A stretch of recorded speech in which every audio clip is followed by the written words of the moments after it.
Hello everyone, this is Fanfic Audiobook. Here you find original fan made audio stories. Black Robe, starting with a seductive female version of Homelander. Part 3. The morning sunlight pierced through the brand new bulletproof glass of the apartment in Queens, casting bright geometric spots of light onto the carpet. Shu Jae opened his eyes, feeling a heavy weight pressing against his chest. Even in deep sleep, the passive defense mechanism of his steel body was still faithfully operating, transforming that force, which would have been enough to crush the ribs of an ordinary person, into a feeling of a firm and warm embrace. Joanne was curled up in his arms like a koala. Her long golden hair was scattered across the white pillow. One of her long, powerful legs was unceremoniously draped over Shu Jae's waist, and her hands were gripping the fabric of his pajamas tightly. Her usually cold, exquisite face appeared exceptionally tranquil in the morning light, her breathing rhythm steady and completely unguarded. Shu Jae glanced at the wall clock. It was 7:30 in the morning. He had a required macroeconomics class at Godolphin University this morning, while on Joanne's schedule was an important meeting for the Seven, personally hosted by Madeline, to welcome the new member who had just passed the auditions to fill the vacancy left by Lamplighter. Shu Jae reached out his right hand and gently rubbed Joanne's golden hair twice. Time to get up, Shu Jae said, his voice raspy from just waking up. Your agent parked the car at the street corner downstairs half an hour ago. The female Homelander in his arms let out an extremely reluctant snort. Not only did she not let go, but she also rubbed her cheek hard against Shu Jae's chest, her azure blue eyes opening just a slit, filled with the irritation of having her sleep disturbed and a loathing for the work ahead. Let them wait downstairs, Joanne said, her voice muffled and tinged with morning grumpiness. The air in the tower is rotten, and that new person called Starlight is as stupid as a turkey waiting to be slaughtered. I don't want to go to that fool welcome party at all. Target's current mood: extreme fatigue, severe morning grumpiness, heavy attachment. Shu Jae looked at the green data stream, the corners of his mouth curling into a helpless arc. Who could have imagined that Vought's top asset, who appeared to the outside world like a cold god capable of destroying a city with a mere gesture, would not only laze in bed in private but also complain to avoid meetings. No, you have to go, Shu Jae patted her shoulder, his tone like he was coaxing a stubborn child who didn't want to go to school. Vought's stock price has been fluctuating a lot these past few days. You need to show up at this welcome party to stabilize morale. Besides, if you keep lazing around here, that woman Madeline's paranoia will flare up again. At the mention of Madeline, the irritation in Joanne's eyes instantly transformed into a hint of coldness. She took a deep breath of the clean scent of laundry detergent on Shu Jae, then reluctantly let go and sat up from the bed. I want to eat that potato beef brisket from yesterday tonight. More meat, less potato, Joanne said, issuing instructions in an uncompromising tone while putting on her suit boots. We'll see how you perform at the meeting today, Shu Jae said, pulling back the covers and getting out of bed. If you don't throw any tantrums, I might consider adding some carrots. Joanne glared at him, clearly unhappy with the word carrots, but in the end, she just snorted softly and walked over to the dilapidated balcony. Air currents surged, her golden hair flew, and accompanied by a low sonic boom, her figure instantly vanished into the morning clouds of Manhattan. 2 hours later. Vought International Tower, 99th floor executive conference room. This was a vast room with an oppressive atmosphere. A huge oval black walnut conference table occupied the center, and outside the panoramic floor-to-ceiling windows lay the New York City area, looking as small as building blocks.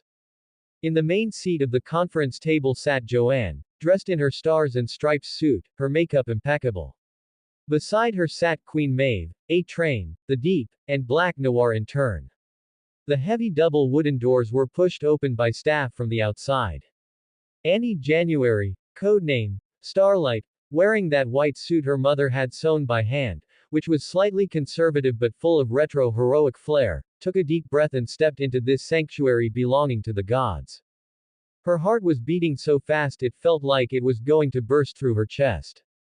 For a girl who grew up in a small town in Iowa, carrying a pure sense of justice and dreams of saving the world, stepping into this conference room was like a Christian finally entering street. Peter's Basilica in the Vatican. Her gaze swept rapidly over every figure present. A-Train, who was chewing gum nonchalantly, the deep, with somewhat gloomy eyes, the icy Queen Maeve, and, sitting in the main seat, the female Homelander, Joanne, who was shrouded in an aura and represented the totem of supreme power in the United States. Welcome to the Seven, Annie. Madeline stood at the other end of the conference table, wearing that impeccable, maternal smile as warm as a spring breeze, and began to applaud. From today on, you are a member of this big family. Annie bowed somewhat awkwardly, her cheeks flushed with excitement. Thank you, Miss Stillwell. I mean, this feels like a dream to me. I grew up watching your tapes, especially yours, Ms. Joanne. You have always been my biggest idol. Annie cast her gaze toward Joanne, who was sitting in the main seat, her eyes shining with undisguised fanaticism and adoration. Joanne lifted her head slightly, her azure blue eyes glancing at Annie. Her back was straight, her hands were under the conference table, and her chin was slightly tucked, maintaining that perfect, distant majesty of a superior. She nodded slightly at Annie as a response. This small gesture, in Annie's eyes, was a gift from a god to a mortal, so exciting that she even softened her breathing. Madeline was very satisfied with this atmosphere. She turned on the holographic projection behind her and began a long-winded presentation on the sales figures of merchandise for the quarter, as well as the upcoming joint tour plans and commercial endorsement swaps after Starlight joined the team. Long, tedious, and filled with a nauseating stench of money. Annie sat upright in her chair, trying hard to understand those complex financial terms, even though her original intention for joining the Seven was just to fight crime. Meanwhile, sitting directly across from her, the Joanne she regarded as her ultimate idol appeared to still be maintaining that attentive posture of listening. But if one were to look through that heavy black walnut conference table, they would discover that this invincible superwoman was currently hiding her hands above her thighs, her thumbs tapping rapidly on the screen of a specially made encrypted bot phone. The faint light from the screen illuminated the stars and stripes pattern on the hem of her suit. At the same time, miles away at Godolphin University, Shu Jae sat in the last row of the lecture hall. The old professor at the podium was drawing obscure macroeconomic supply curves on the blackboard. The phone in his desk drawer vibrated. Shu Jae lowered his head and unlocked the screen. Joanne, this meeting is literally rotting my brain. That hypocritical woman Madeline has been talking about merchandise licensing for 10 minutes. Doesn't she know her voice sounds like a duck with its neck stuck? Shu Jae looked at the words on the screen, almost able to visualize Joanne sitting under the conference table, maintaining a deadpan expression while typing through gritted teeth. He typed a reply on the keyboard. Shu Jae, be patient, you're the leader. Even if you're just putting on an act, you have to look at that newcomer who just walked in. Just think of it as working overtime for tonight's dinner. In less than 5 seconds, the message from the other side popped up like a volley of gunfire. Joanne. I looked. She's wearing a stupid white cape, and the sequins on it are as cheap as discount goods from a roadside stall in Queens. And the way she looks at me is like she's looking at a piece of cake, it's disgusting. Joanne. I don't care, I refuse to eat carrots tonight. If you dare put a single carrot in the pot, I'll use my heat vision to roast your school's economics professor into a charcoal sculpture. This, internet-addicted girlfriend, style of complaining, which was completely out of character, made Shu Jae unable to hold back a slight smile at the corner of his mouth. A boy sitting next to him wearing thick glasses glanced at him strangely. Shu Jae composed his expression and slid his fingertips rapidly across the screen. Shu Jae, that's a country girl with dreams, give her some face. As for the carrots, the protest is denied. You've been consuming too much meat lately, your nutrition needs to be balanced. If I don't see you having finished the vegetables when I get home, the braised pork for the weekend is cancelled. In the conference room, Joanne looked at the words, braised pork cancelled, that popped up on her phone screen, her azure blue pupils contracting sharply, and a very low, very soft snort escaped her nostrils. Queen Maeve, sitting beside her, keenly captured this faint movement. Maeve tilted her head slightly, catching a glimpse of Joanne's movements hidden under the table. This veteran, who had stayed at Vought the longest and had long since seen through everything, felt a flash of deep astonishment in her eyes. That Joanne, who in the past would have, irritable, written all over her face the moment a meeting started and might have shredded the holographic projector with her laser eyes at any moment, was not only surprisingly quiet today but was actually, secretly sending text messages.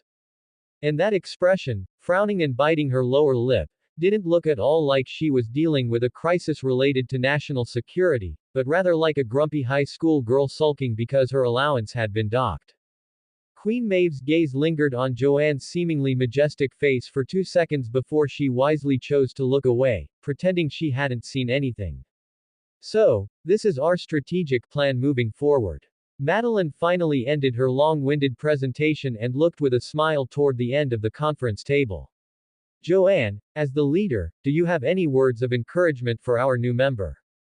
The air in the conference room instantly went quiet. Annie immediately straightened her back, her eyes shining as she stared at her idol. Joanne reluctantly typed a bomb emoji expressing anger on the screen and sent it, then slipped her phone into a hidden pocket of her suit. She brought her hands back onto the table and crossed them in front of her chest.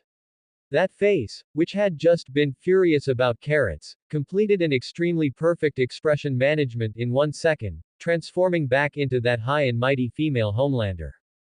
Vought doesn't need waste, Annie. Joanne's voice was ethereal and full of deterrence, perfect official rhetoric flowing easily without any emotional fluctuation. The 7 represents the highest standard of this country. Remember your position and obey the company's arrangements. As long as you don't become a burden to the team, you will find what you want here.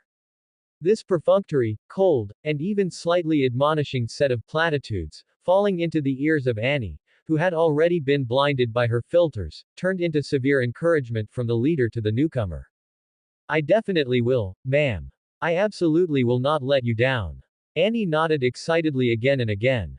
Joanne did not respond to her cheap enthusiasm again.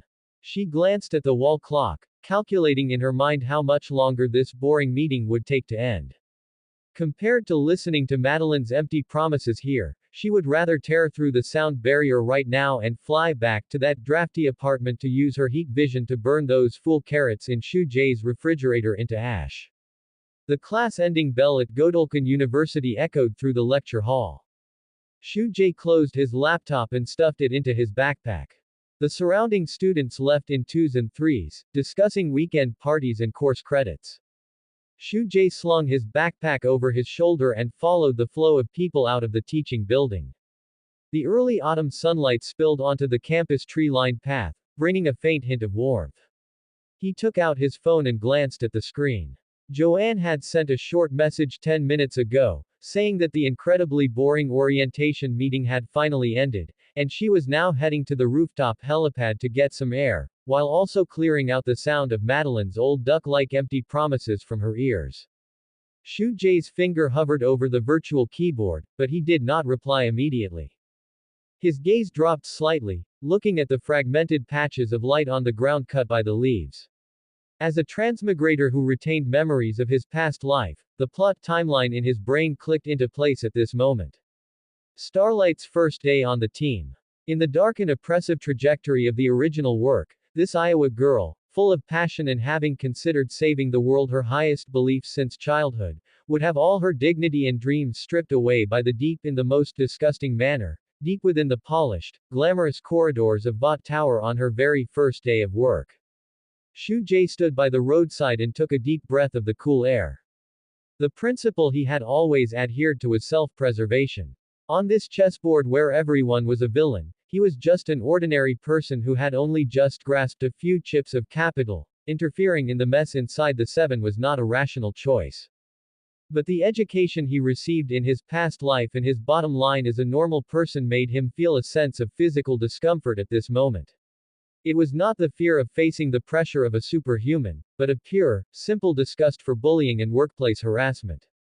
That feeling of nausea was like seeing a green-headed fly floating in a pot of savory potato and beef stew. Shu Jae stared at Joanne's chat box on his phone screen, his eyes gradually darkening. Meanwhile, at the center of Manhattan, on the 99th floor of Vought International Tower, The heavy black walnut doors of the conference room swung open, and the members of the seven walked out one after another. Joanne walked in the front, toying with that special encrypted phone in her hand. She paid no attention to the pleasantries of anyone behind her, not even sparing a glance for the newcomer, Annie, who was trailing behind and trying to strike up a conversation. With the faint sound of her cape brushing against the air, she walked straight toward the exclusive elevator leading to the rooftop helipad. Annie stood in the middle of the corridor, watching her idol's back disappear behind the elevator doors, and clutched the hem of her white costume with a sense of disappointment. Don't mind her, she's always had that temper. A somewhat flippant and magnetic male voice sounded behind Annie. Annie turned around and saw the Deep leaning against the metal wall of the corridor, holding a glass of ice water. He was wearing his iconic green scale costume, wearing a smile that looked gentle and full of senior-like grace. The captain needs to think about many major matters regarding national security, so she rarely interacts with his team members. The Deep straightened his body, stepped up to Annie, his tone carrying a sense of deliberately cultivated intimacy. I'm the Deep. Welcome to this meat grinder, newcomer. Thank you, Mr. Deep. Annie, feeling flattered, reached out to shake his hand. The Deep's palm had a damp, cold sensation from being soaked in water for years, which made her feel a faint sense of discomfort, but she quickly attributed it to the nature of his superpowers.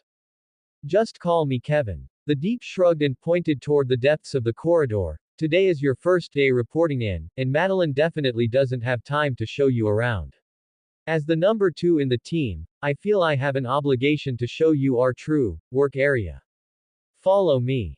The number 2. Annie paused, her eyes revealing a naivety unexposed to the world. The Deep's eye twitched imperceptibly for half a second, but the smile on his face remained well maintained. In this team, he had always been a marginalized figure, but in front of such a newcomer who had just started and knew nothing, he had plenty of confidence to package himself. Of course. In this team, apart from Joanne, I have the most seniority. The Deep lowered his voice, putting on an attitude of confiding in her. Many times, even Madeline needs to consult my opinion before making decisions. A sense of gratitude rose in Annie's heart. In an unfamiliar environment, having a senior executive take the initiative to show kindness made the sense of disappointment she had felt earlier due to Joanne's coldness dissipate quite a bit. The two walked side by side through the mirror-smooth corridor. The Deep led Annie around the crowded public office area and stopped in front of an unmarked silver-gray metal door. He placed his palm on the fingerprint scanner, and with a faint electronic beep, the metal door slid to one side. Annie followed the Deep into the room. This was a dimly lit lounge with several huge marine ecological photographs hanging on the walls. In the center of the room was a set of leather sofas, and in the corner was a small temperature-controlled wine cabinet. The heavy metal door slowly closed behind them, completely blocking out the faint white noise from the corridor. The soundproofing in the room was abnormally good. Annie turned around, looking at this enclosed space. The air was permeated with a faint, briny scent similar to evaporated seawater. Is this an archive room? Annie looked at the Deep with some confusion. The Deep did not answer immediately. He walked to the temperature-controlled wine cabinet, with his back to Annie, and reached out to slowly undo a metal buckle at the waist of his costume. The crisp sound of metal clashing was exceptionally harsh in this quiet room. The Deep turned around, and the gentleness and intimacy on his face had completely vanished. Replacing it was a gaze mixed with arrogance, contempt, and viscous desire. His eyes swept unscrupulously over Annie's conservative white costume. Do you know how many girls like you, with pretty faces and heads full of fantasies about saving the world, try to squeeze into this building every year? The Deep's voice changed. It was no longer the tone of a senior from just now, but carried a sense of condescending charity. Annie's breathing hitched. The small-town girl's intuition sounded a harsh alarm at this moment, and she subconsciously took a half-step back, her back pressing against the cold metal door panel. I don't quite understand what you mean, Mr. Deep. The reason I can stand here is because I defeated all the competitors in the auditions, because of my ability. Annie's voice was a bit tight, as she tried to maintain a facade of composure. The Deep let out a short, scoffing laugh, as if he had heard some joke. Ability. In this building, ability is the least valuable thing. He stepped forward, closing the distance between him and Annie. The briny scent of seawater instantly became thick, like a suffocating net, enveloping Annie within it. The reason you can stand here is because Madeline thinks your image can cater to the tastes of those Midwestern conservative voters. This is just a business, Annie. And at the negotiating table of this business, as the number 2 in the team, I have veto power. The Deep's hands rested on his belt, his eyes like a sea snake eyeing its prey. Joanne doesn't care at all whether there's one more dog or one more cat in the team. If I walk out now and tell Madeline that you don't follow team management, do you think they'll believe a veteran who has been in the 7 for 5 years, or you, a newcomer who hasn't even undergone media training? Annie's face turned pale instantly. She looked at the superhero in front of her, who always called for the protection of the oceans on TV and had a sunny smile, and felt the worldview she had built since childhood collapsing. What do you want to do? Annie's throat went dry, her hands clutching tightly at the metal door seam behind her, only to discover that the electronic lock had been completely locked by the Deep. It's simple. The Deep's fingers hooked the edge of his costume pants, the sound of the zipper being pulled down amplified infinitely in the deathly silent lounge. He looked at Annie's face, which had lost all color due to fear, a cruel and triumphant arc curling at the corners of his mouth. In this circle, if you want to wear that crown, you have to learn to bow your head first. Now, show me how much you want to stay in the 7.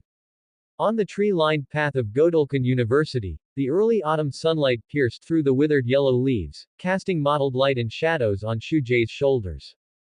He stopped, dodged a few fellow students whizzing by on skateboards, and walked behind a relatively quiet bulletin board.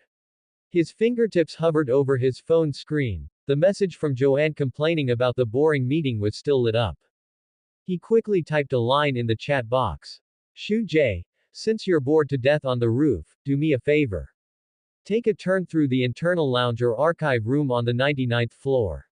That guy in the green scale suit has a rotten reputation, and he's likely putting your new recruit through some disgusting, welcome ceremony, right now. Shujae paused, then typed the most lethal half-sentence. Shujae, go knock that fish around. If you solve this, there won't be a single piece of carrot in tonight's beef and potato stew. Click, send. Shujae stuffed his phone back into the side pocket of his backpack, shoved his hands into his hoodie pockets, and strode toward the school library. Meanwhile, at Vought International Tower in Manhattan. Above the clouds, the wind howled. Joanne hovered in the high air, dozens of meters from the helipad, feeling the icy airflow pass through the gaps in her stars and stripes suit, washing away the stuffiness she had contracted in the conference room.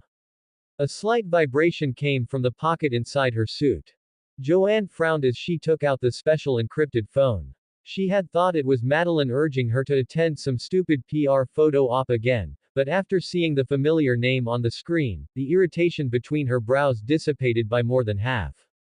Her gaze swept over the text on the screen. The Deep. A flash of extreme disgust crossed Joanne's azure eyes. She had no affection for this teammate who reeked of the fish market all day long. As for whether the new recruit named Annie was being bullied, she didn't care either. But when she saw the last sentence, there won't be a single piece of carrot, Joanne's eyes brightened slightly. She stuffed the phone back into her pocket, her body completing a highly non-aerodynamic folding maneuver in midair. Accompanied by the dull roar of the airflow being instantly torn apart, her figure transformed into a red and blue afterimage, smashing straight toward the open-air balcony on the 99th floor. Scene cuts back to the enclosed lounge inside the tower. The fishy, salty smell of evaporated seawater in the air had become nauseatingly thick. Annie's back was pressed tightly against the cold metal door, her fingers turning bloodless and pale from digging too hard into the door gap. Her eyes were brimming with tears. The superhero posters she used to have plastered all over her bedroom walls, those oaths about justice and salvation, all turned to ash in the face of the lecherous smile gradually approaching from the man in front of her. Don't look at me like that, Annie. The Deep pulled the zipper all the way down, savoring the desperation of his prey's dying struggle. Everyone has to pay a price here. Do you think Joanne sits in the captain's chair because she's a saint? Wake up. This is the rule of Vought International. Now, kneel. Annie bit through her lower lip, the taste of blood spreading in her mouth. A weak, high-temperature glow gradually gathered in her hands. Reason told her that if she used her superpowers to attack a senior here, her hero career would be over. But that suffocating sense of humiliation was crushing her last line of psychological defense, bit by bit. Just as Annie was about to give up her dream and fight to the death. A faint, low-frequency tremor came through the air. The Deep's movements paused, and he turned his head in confusion toward the heavy metal door. Boom! A deafening, metal-tearing roar exploded in the enclosed room. The entire 10-centimeter-thick security door was hit head-on, as if by a heavy armored vehicle traveling at full speed.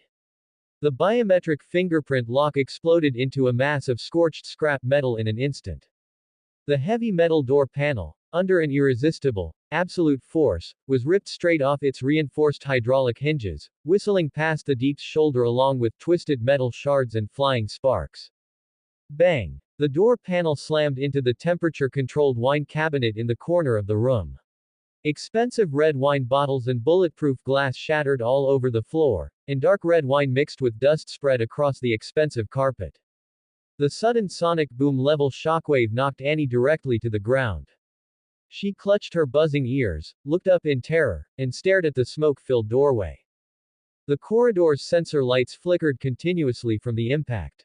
Amid the flickering light, a tall figure stepped over the metal wreckage, walking in unhurriedly. Her red knee-high boots stepped on the floor, emitting a steady, lethal tapping sound. Joanne stood there, her long golden hair fluttering slightly in the uncalmed airflow.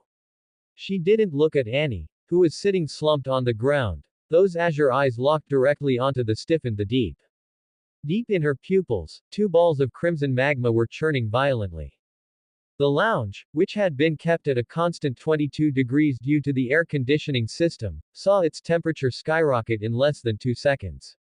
The air became extremely dry, and a chilling, radiant heat that felt like it could scorch the soul was continuously released from Joanne's eyes. The pungent smell of ozone burning instantly overwhelmed the fishy smell in the room. Joanne. The lechery and arrogance on the Deep's face faded into a bloodless pallor instantly in the face of those two glowing red lights. His Adam's apple rolled up and down with difficulty. His pride and joy deep-sea resistant body lost all control under the absolute crushing violence of the top of the food chain. The high and mighty senior posture from a moment ago vanished completely. He instinctively raised his hands, trying to make a gesture of surrender.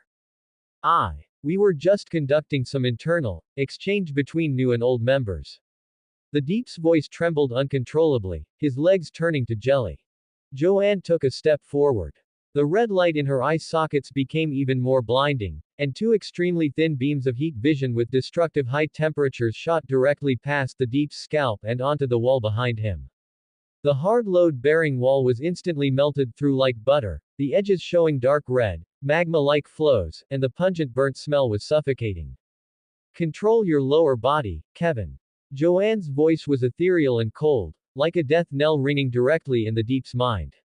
The disgust in her eyes was undisguised, as if she were looking at a pile of foul-smelling seaweed that could be crushed at any moment.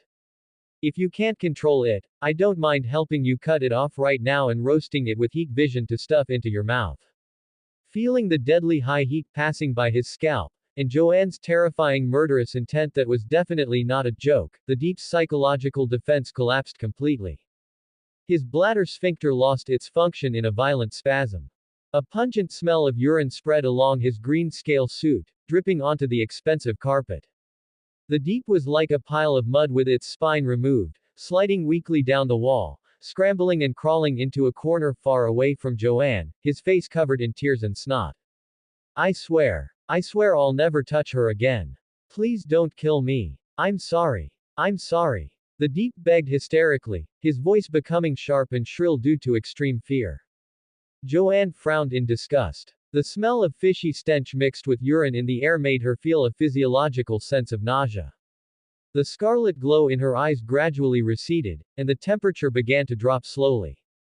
Joanne turned around and walked toward the doorway that had been destroyed beyond recognition.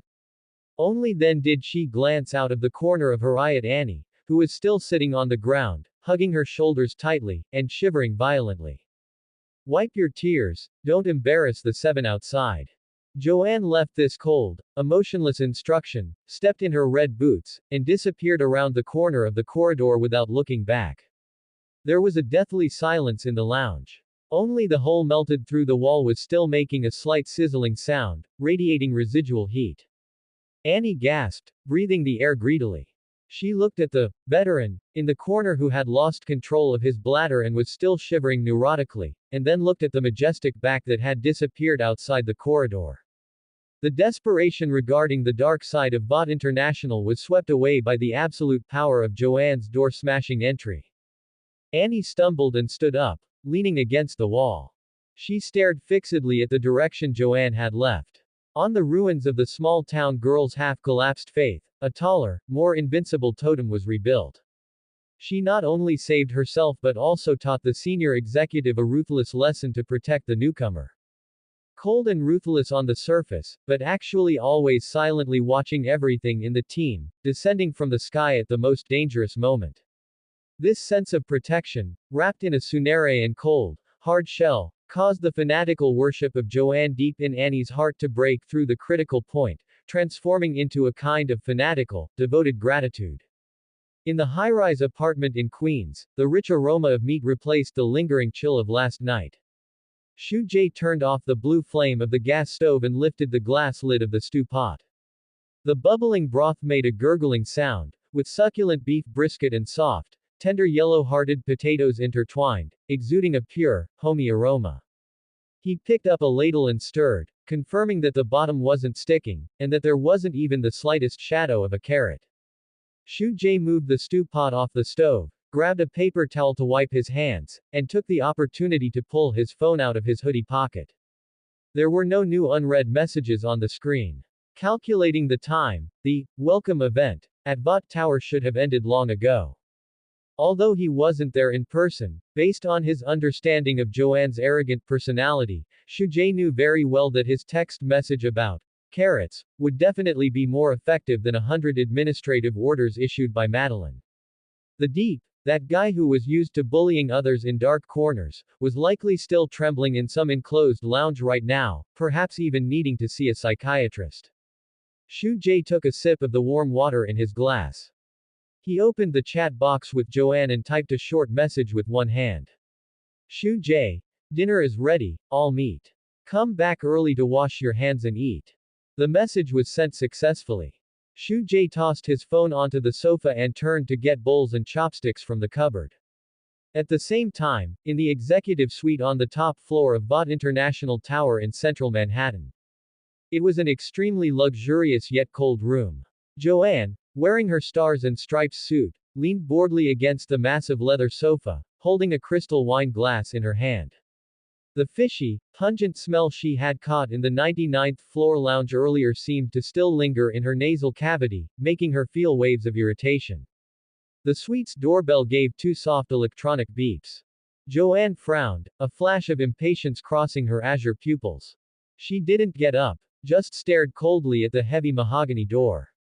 Outside the door, Annie took a deep breath, holding 2 cups of steaming, top-tier handmade coffee in her hands, with a delicate paper bag featuring a French bakery logo hanging from her wrist. After confirming there was no one else in the corridor, Annie carefully pushed open the suite door. Captain. Annie's voice carried an undisguisable sense of restraint and fanatical adoration. She walked to the sofa and gently placed the coffee and desserts on the marble coffee table. I know you might not like being disturbed. But I had to come and thank you in person. Annie stood straight where she was, her eyes still a bit red, but her gaze was brighter than ever before. In the eyes of this girl who had just experienced a collapse of faith, Joanne, leaning on the sofa, was no longer that aloof, cold totem, but a protector with a warm heart beneath a cold exterior, who had descended like a god at a critical moment. Joanne shifted her gaze from the crystal glass and glanced at the coffee on the table without even lifting her eyelids. I've said it before, dry those weak tears of yours. Joanne's tone remained ethereal and cold. I was just going to check the archives, and by the way, clear out the trashy stench left by that fish. This has nothing to do with you. This typical arrogant rhetoric, falling into Annie's ears now, was completely filtered automatically into a Tsunere expression of her, senior not wanting to take credit.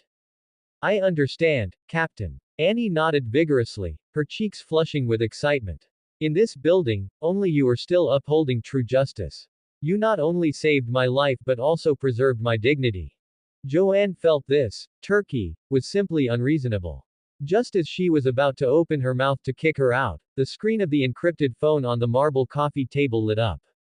With a slight vibration, that text message from Shu Jae popped up. Shu Jae, dinner is ready, all meet. Come back early to wash your hands and eat. Joanne's gaze swept across the screen. The irritation and coldness that had permeated her eyes vanished in an instant upon seeing the words, all meet, like snow melting under the warm sun of early spring, disappearing at a rate visible to the naked eye. She straightened her body unconsciously, her mouth curling up uncontrollably into a very faint arc. In those azure eyes that seemed to see through everything and always carried a sense of pressure, a rare trace of joy and anticipation belonging to an ordinary girl emerged. Annie, standing opposite the coffee table, clearly captured this fleeting micro-expression. She was stunned. In her perception, the captain was always dignified, cold, and inviolable. But at this moment, just because of a text message, this deity had actually revealed such a gentle, even slightly sweet smile. Annie's gaze followed Joanne's, inevitably landing on the lit-up screen. With her superhuman vision, she clearly saw that short sentence full of domestic life, as well as the contact name, Shu Jae. A girl who grew up in a Midwestern town, accustomed to expressing gratitude in the simplest way, made a decision in this moment that she thought was thoughtful, but in reality, touched a nuclear button. Captain. Annie's tone became even softer, carrying a kindness and enthusiasm aimed at closing the distance. Is your friend waiting for you to have dinner together? The curve of Joanne's mouth vanished instantly. She raised her head, her eyes turning cold again, and didn't speak. Annie did not notice the changing air pressure in the room, continuing to talk to herself, her eyes full of sincerity. You saved me today. This cup of coffee is simply not enough to express my gratitude. Since you have such an important friend who is good at cooking waiting for you, if you don't mind, I'd like to find a time to formally invite you and this Mr. Shu to dinner. Annie even flashed a bright smile. I know a Michelin 3-star restaurant in Manhattan with excellent privacy. Please give me a chance to thank you properly in person, and also meet this friend who makes you so happy. Before Annie could finish her sentence, her voice stuck in her throat. The air in the luxury suite was completely sucked dry in that second. The 2 cups of hot coffee on the marble coffee table, which had been steadily steaming, now had their dark brown liquid violently boiling. The edges of the paper cups emitted a faint, scorched, deforming sound under the intense heat. Joanne remained sitting on the sofa, not even changing her posture. But those eyes of hers, originally clear and azure, had somehow become stained with a chilling crimson. 2 intense masses of magma, representing destruction and slaughter, churned wildly in the depths of her pupils. A pathological sense of territoriality shrouded the entire room, as if it were a physical substance. Shu Jae was hers. That apartment was hers, and that pot of beef brisket with potatoes without carrots was hers. In this cold and hypocritical world, this was the only safe haven she could hide in. And now, this stupid turkey in front of her not only saw her text message but also dared to try to intrude into her territory and invite her possession to dinner. Know him. Joanne's voice was as light as a feather, but to Annie's ears, it felt like 10,000 tons of water pressure slamming directly into her chest. She stood up from the sofa slowly. As she rose, the crystal chandelier on the suite's ceiling emitted a faint, cracking sound, unable to bear the weight. The surrounding temperature soared like a rocket, and the air produced visible distortion and refraction due to the high heat. Do you think you are worthy of sitting at the same table with him? Joanne walked toward Annie step by step.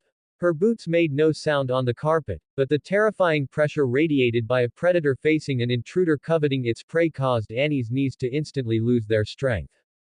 Captain. I just wanted to express my gratitude.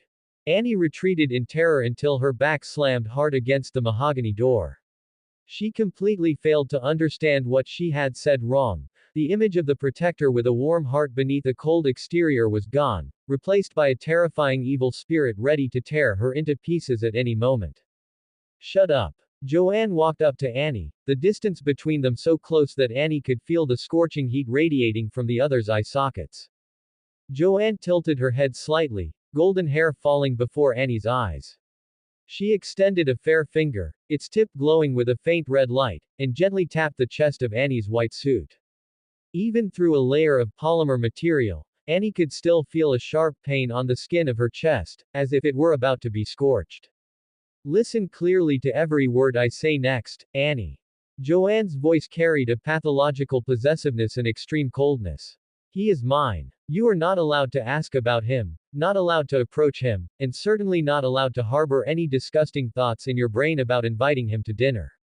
Her finger applied slight pressure, and the fabric of the white suit emitted a faint smell of burning.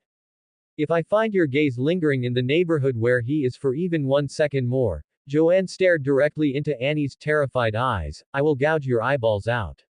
Do you understand? Annie's tears burst forth completely. She nodded desperately, unable to even say a complete sentence. Joanne withdrew her finger with disgust. She turned and walked toward the coffee table, grabbing the encrypted phone. She didn't go for the mahogany door but walked straight toward the suite's massive floor-to-ceiling window. Boom! The bulletproof glass instantly turned into powder, filling the air under the terrifying, unnatural strength. The cold wind from the high altitude of Manhattan roared into the room, dispersing the suffocating, scorching heat wave. Joanne's figure turned into a blinding red stream of light, carrying a heart full of spilled jealousy and irritable territoriality, tearing through the clouds and speeding straight toward Queens. Leaving Annie alone, collapsed in the room filled with glass shards, looking at the 2 cups of coffee on the table that had been completely boiled dry, sinking into a fear and confusion even deeper than when facing the deep. The scene cuts back to Queens. Shu Jae had just placed 2 sets of clean bowls and chopsticks on the dining table. A dull aftershock of a sonic boom came from outside the balcony. The newly installed bulletproof glass hummed from the vibration of the airflow. Shu Jae looked up, watching the female Homelander land on the balcony with visible murderous aura all over her and red eyes, his eyebrows arching imperceptibly. According to common sense, having helped her solve the newcomer's trouble and made a pot of her favorite all-meat dinner, she should be happy and satisfied right now. But at this moment, the data on the radar panel, with its violently churning deep blue and glaring red intertwined, along with the clearly displayed target's current emotion, extremely protective of food, pathologically jealous, aggression soaring, made Shu Jae realize that the plot, from an absurd angle that no normal person could understand, had deviated seriously. The cold wind of early autumn poured into the living room through the open sliding door of the balcony, blowing the steam rising from the pot of potato brisket on the dining table into disarray. Shu Jae stood by the dining table, holding 2 pairs of clean wooden chopsticks in his hand. He looked at the glaring red alarm on his radar panel, then at Joanne, who was standing on the edge of the balcony, radiating a dangerous aura-like high-voltage current, his brain instantly completing a rapid assessment of the situation. No carrots, there was meat, and no harassment from Madeline. Having ruled out all known minefields, there was only one extreme variable that could cause this superwoman to seamlessly switch her mood from looking forward to dinner to wanting to burn the entire block into glass shards, in such a short time. That newcomer. Shu Jae gently placed the chopsticks on the white ceramic bowl and asked tentatively in a calm tone, did she upset you? Joanne did not answer immediately. She walked into the living room in her combat boots, each step carrying a heaviness that seemed capable of crushing the floor. The previously form-fitting stars and stripes suit rippled slightly in the heat waves distorting around her, and those azure eyes stared fixedly at Shu Jae, the scarlet magma deep within her pupils churning even more violently. She wants to invite you to dinner. Joanne's voice was taut to the breaking point, like a steel string about to snap. She even wanted to ask me what you usually like to eat, and where you like to go. Shu Jae froze for half a second. As a transmigrator who knew the plot well, he had thought of countless plot branches that Starlight might encounter, but he had never expected that this simple girl from Iowa would actually express her gratitude in this way. Looking at Joanne, who seemed ready to turn back and tear Starlight to pieces at any moment, Shujae could not help but let a trace of absurd amusement overflow in his heart. So, what did you do to her? Shujae pulled out a dining chair, his tone devoid of blame, instead carrying the indulgence of a parent asking a child who had been fighting outside. I warned her. Joanne walked to the dining table, placed her hands on the surface, and leaned forward slightly.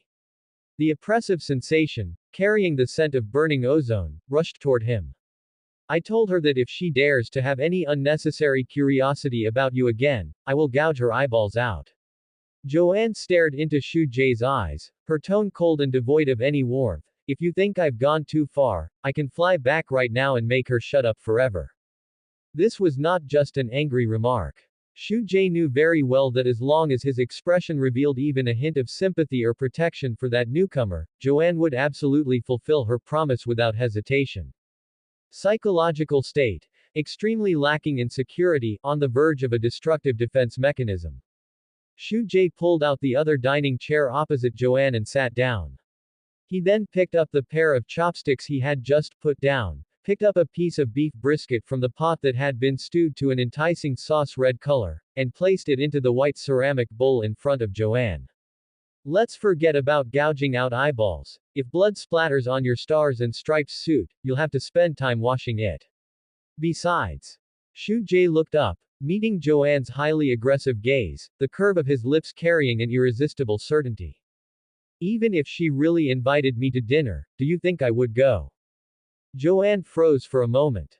The layer of red light in her eyes, which had been ready to erupt at any moment, paused for an instant because of this sentence. Those high-end restaurants outside, no matter how thinly they slice the beef or how exquisite the plating is, are just feed to fill my stomach as far as I'm concerned. Shujae picked up a spoon, scooped a spoonful of rich broth from the bowl, and poured it over the beef brisket. I only cook for myself, and for those who only eat the food I make.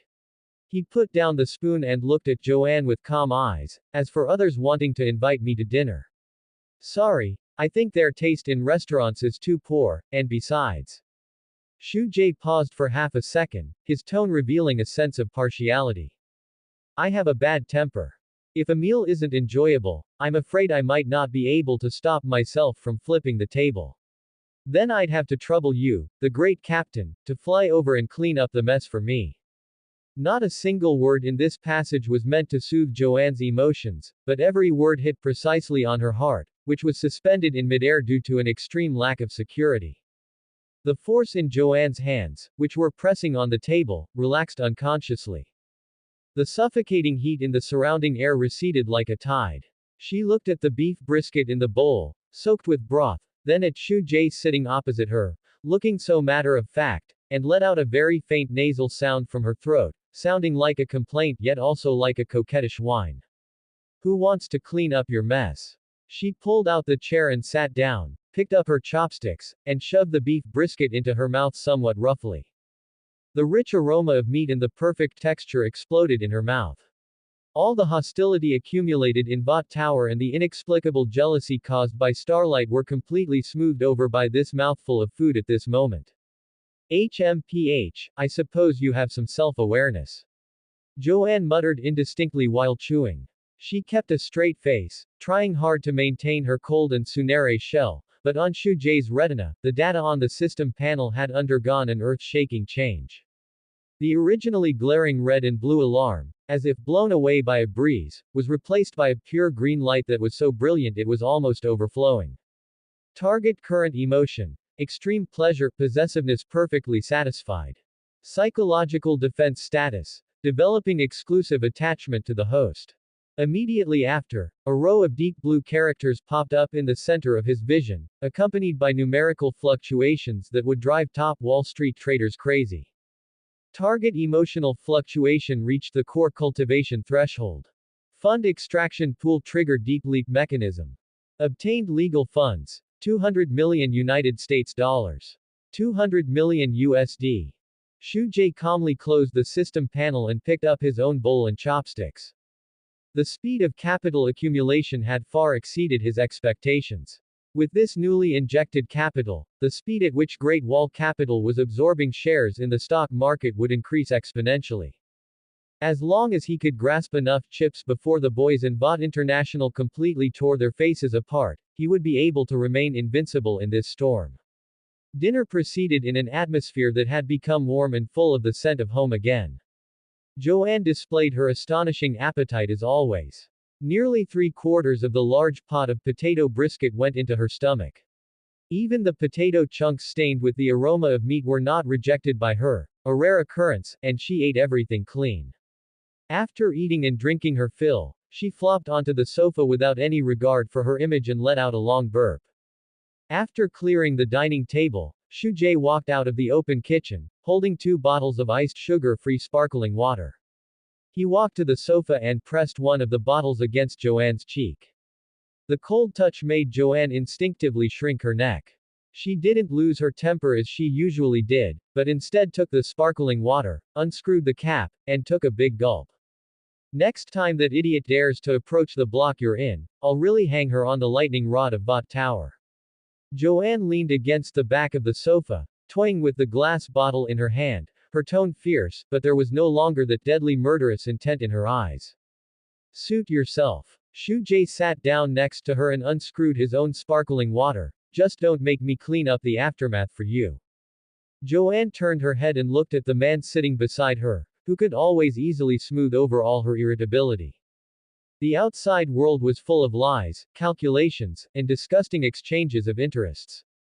Madeline's smile was like a mask, and her teammates' compliments were like poison-tipped daggers. Only in this drafty apartment, only by this man's side, could she feel that she was a flesh and blood body with a heartbeat, rather than a weapon enshrined on an altar. An unprecedented impulse spread within Joanne's chest. She suddenly put down the sparkling water in her hand, turned her body to the side, and sat astride Shujae's lap. This sudden movement made Shujae's body stiffen slightly. Before he could react, Joanne had already reached out with both hands and cupped his cheeks. Her movements carried a clumsiness and directness unique to a superhuman, without the slightest bit of affectation. A scent mixed with the aroma of red wine and the sweet freshness of sparkling water rushed towards him. Joanne lowered her head, her azure eyes reflecting Shujae's slightly stunned face. She closed her eyes, and her lips, somewhat clumsily yet unrefusably, pressed onto Shujae's lips. 2 seconds later, Joanne let go and jumped off Shujae. On her usually cold face, a faint, unprecedented blush appeared. She didn't look at Shujae's eyes, but turned her face away, forced a stern expression, and resumed that thorny, Tsunere tone. This is a reward for the pot of meat you made today. Joanne crossed her arms over her chest, her tone stiff. Don't think this means anything. If tomorrow's dinner tastes bad, I'll still throw you out the window. After speaking, she walked quickly towards the master bedroom in her combat boots as if running away, and slammed the door shut with a bang. The living room quieted down again. Shu Jae sat on the sofa, still holding the bottle of sparkling water. He extended his thumb and gently wiped his lips, feeling the lingering warmth remaining on them. The sweet sparkling water in that high-rise apartment in Queens could not mask the pungent scent of blood wafting from the city's sewers. The night was deep, and an old-fashioned appliance repair shop in Brooklyn had already hung up a closed sign. The streetlights flickered, and a light, drizzling rain tapped against the graffiti-covered roll-down door, making a dull sound. Huey stood behind the counter, holding a rag, mechanically wiping a glass surface that was already spotless. His face was deathly pale, his breathing rapid and ragged, and the fingers holding the rag were trembling violently and uncontrollably. Every time a car drove down the street outside, or a gust of wind moved the sign at the entrance, his shoulders would flinch nervously. Calm down, kid. From the shadows deep inside the shop came Butcher's hoarse, low voice. He sat on a dilapidated folding chair, unhurriedly wiping a thick, heavy black crowbar in his hand. The more you act like a frightened rabbit, the easier it will be for that pervert who likes to sneak around naked to take the bait. Huey swallowed a mouthful of dry saliva and looked despairingly at Butcher in the shadows. We're insane. This won't work at all. He's a member of the Seven, his skin is metamaterial, not even armor-piercing rounds can penetrate it. Huey's voice carried a distinct sob. He found out I planted a bug in the restroom at Bot Tower, he's definitely going to kill me. Shut up. Butcher's tone was devoid of any inflection, and he simply placed the polished crowbar by his feet. At the same time, a faint electronic click came from the back door of the appliance shop. A man wearing grease-stained overalls and a stubbly beard slipped in from the back alley. It was Frenchie. The municipal surveillance at both ends of the block has been cut, it's looping footage from 10 minutes ago. Frenchie walked over to Butcher and threw a heavy black canvas bag onto the floor, which made a dull metallic thud. The shop's circuits have also been rewired. But I must warn you, William, if this high-voltage capacitor bank discharges without restriction, it's a full 500,000 volts, it might roast this kid along with this dump. Roasting a piece of metamaterial is much harder than dealing with a regular slab of meat. Butcher pulled a cigarette from his pocket and put it in his mouth without lighting it. Get ready to work, he's here. The old glass door at the front of the appliance shop let out an ear-piercing creak. The hinges turned, but there was no one outside the door. Only the cold wind, carrying rain, blew in. The rag in Huey's hand dropped to the floor. He stared intensely at the glass door, which seemed to be pushed open by an invisible hand, and his blood froze in that moment. An unsettling sense of static electricity filled the air in the shop. An old CRT television set on a shelf shifted 10 centimeters to the right without any warning. Immediately after, a pair of invisible feet pressed a clear trail of footprints into the dust on the floor, extending all the way from the door to the front of the counter. Good evening, Huey. A voice full of mockery and arrogance rang out from the empty air directly in front of Huey. You know, when you were in the restroom at Bot Tower today, using your trembling hands to stick that cheap bug under the sink, I was standing right behind you. I could even smell the sour stench of fear you were secreting. The voice echoed in the shop with the pleasure of a cat playing with a mouse. I don't know what you're talking about. Huey instinctively backed away, his back hitting the parts rack behind him. Don't pretend. Is it for that girlfriend of yours who got splattered into a pile of minced meat? Or for some so-called justice? The voice in midair carried a harsh mockery. Immediately after, an invisible hand gripped Huey's throat tightly, lifting him off the ground with ease. A strong sense of suffocation flooded his brain instantly. Huey kicked his legs wildly, his hands desperately clawing at the invisible force on his neck, but he only felt a layer of skin that was as hard, smooth, and cold as diamond. I like watching you ordinary people in despair. You're like a bunch of pathetic insects. With just a little bit of pressure, you'll go splat, and burst into juices all over the floor. Translucent's tone became cruel. Just as Huey's vision began to blur and his throat was about to be crushed. Bang! A dull, heavy thud exploded from behind the counter. Butcher leapt out from the shadows like a crazed grizzly bear. He gripped the thick, heavy metal crowbar with both hands, and with terrifying kinetic energy, smashed it hard into where Translucent's head should have been. The massive recoil caused the webbing between Butcher's thumb and forefinger to split open, and blood seeped out. The moment the crowbar made contact with that layer of metamaterial skin, it emitted an ear-piercing sound of metal bending. Although this blow didn't cause any substantial physical damage to Translucent, the immense impact still made him lose his balance. The hand gripping Huey's throat let go. Huey fell heavily to the floor, coughing violently, greedily gasping for air. Translucent let out an angry roar.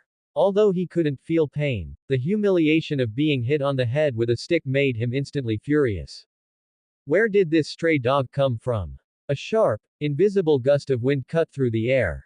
Butcher only felt as if his chest had been smashed by a heavy iron hammer. He flew backward like a kite with a broken string, crashing through a row of display cases and scattering glass shards everywhere. Physical attacks are useless against him. Frenchie roared from behind cover not far away. Then let's use some modern technology.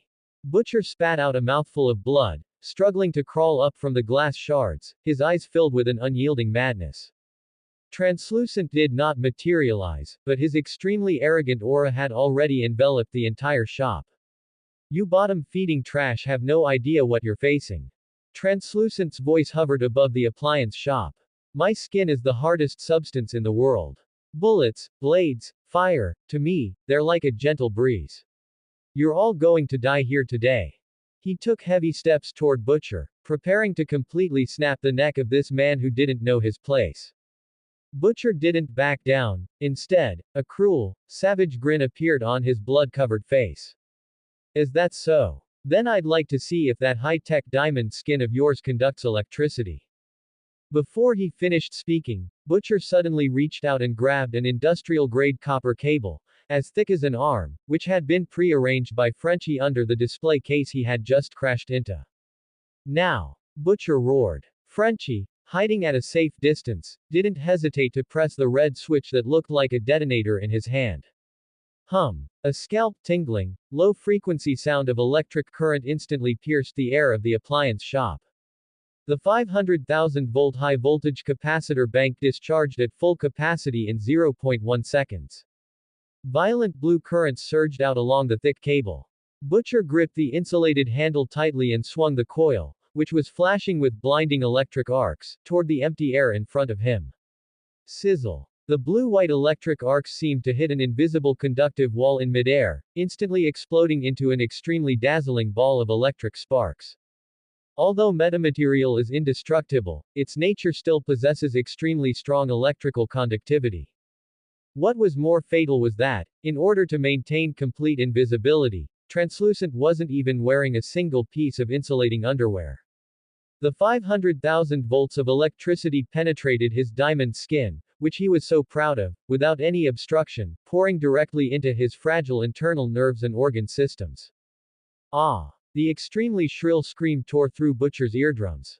Amidst the blinding high-voltage electric arcs, that originally completely invisible body, due to the penetration of the current and the violent spasms of his muscles, flashed an elusive, eerie, grayish-white human outline in the air.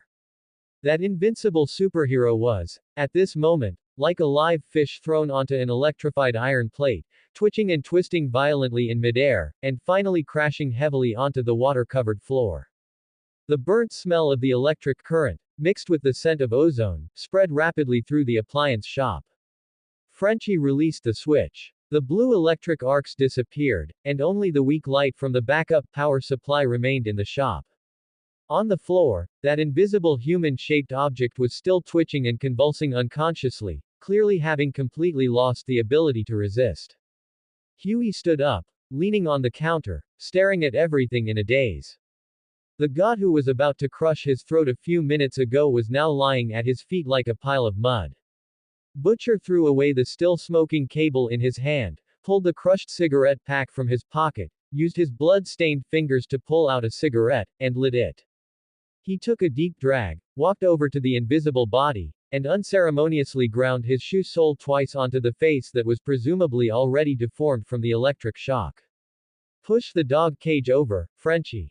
In Brooklyn, an underground laboratory converted from an abandoned air raid shelter. The air was thick with the strong smell of motor oil, damp concrete, and the burnt stench of electrical sparks. The dusty incandescent bulb overhead emitted a faint electrical hum, casting distorted and chaotic shadows across the basement. In the center of the room stood a custom-made iron cage, welded shut with high-strength alloy rebar and wrapped tightly in dense insulating coils. Translucent leaned in the corner of the cage, completely naked. The invisibility he was so proud of was completely useless inside this cage. Whenever he tried to channel the energy in his body to alter his skin's light refraction index, sensors on the outside of the cage would instantly release high-frequency pulsed currents, disrupting his bioelectric field and forcing him to remain in his visible, physical state. Don't waste your energy. Translucent spat out a mouthful of bloody saliva and rolled his stiff neck. His gaze pierced through the gaps of the cage, locking onto Butcher standing outside, his lips curling into a mocking sneer. You sewer rats have no idea what level of existence you're dealing with. I'm a core member of the Seven. The moment Bot's tracking system realizes I've been missing for more than 4 hours, the entire New York City Police Department, and even my colleagues who can fly, will turn this neighborhood upside down. Translucent stood up. Even though he was completely naked, he still maintained a haughty, patronizing posture. Open the cage now, get on your knees, and kowtow to me. Maybe then I'll consider only crushing your spines instead of ripping your guts out piece by piece. Butcher ignored the arrogant threat. Wearing his faded black trench coat with the sleeves rolled up high, revealing crisscrossing scars on his thick forearms, he walked over to a nearby workbench, picked up an industrial-grade diamond-coated drill, and plugged it in. The drill's motor let out a piercing screech, its high-strength bit gleaming with a cold metallic sheen under the light. Carrying the drill, Butcher walked up to the cage and, through the bars, aimed the drill bit directly at Translucent's chest. I don't believe in God. Butcher's voice was low and raspy, carrying an almost pathological ruthlessness. In this world, if it breathes, it bleeds. I have all day to prove that, inch by inch. He suddenly flipped the switch, pressing the high-speed spinning diamond drill bit hard against Translucent's chest. Screech. An ear-splitting, teeth-gritting screech of metal friction erupted in the basement. Blinding sparks flew wildly from where the drill bit met Translucent's skin, illuminating Butcher's bloodshot, grim eyes and the deepening mockery on Translucent's face. 10 seconds. 20 seconds. The drill's motor emitted a dangerous burnt smell due to overloading, and a wisp of blue smoke rose from the coils. Butcher released the switch and took a step back.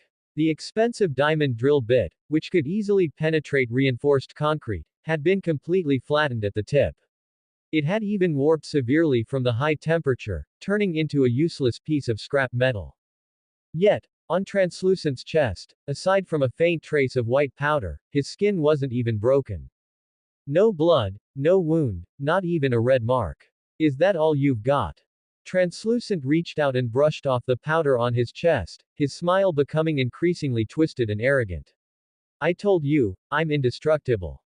This scrap metal of yours isn't even worthy of scratching an itch. Butcher casually tossed the ruined drill onto the floor, his face so dark it looked like a storm cloud. Frenchie. Butcher turned his head to look at his companion, who was tapping away on a keyboard in front of a computer screen. Did that pile of junk equipment of yours analyze anything? Don't tell me this guy is really an unbreakable, solid ball of iron. With a cigarette dangling from his lips, Frenchie took his hands off the keyboard, pushed up the goggles on the bridge of his nose, and walked quickly to the cage. In his hand was a data terminal connected to various sensors. The screen displayed the acoustic feedback and molecular alignment mapping from when the drill bit had made contact with Translucent's skin. This isn't some mutated cuticle layer at all. Frenchie stared at the data on the screen, his brow deeply furrowed. His skin, or rather, the protective mechanism on his body's surface, is an active carbon metamaterial. Normally, it's as soft as ordinary skin, but the moment it suffers a physical impact, its molecular structure shifts. Frenchie pointed to the dense, honeycomb-like structural diagrams on the screen. It's like a top-tier non-Newtonian fluid armor.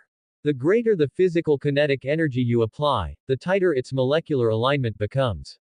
The hardness of diamond is like tofu in front of it. What's worse, this material is not only indestructible, but it also refracts light perfectly, which is how he turns invisible. Frenchie sighed and closed the data terminal.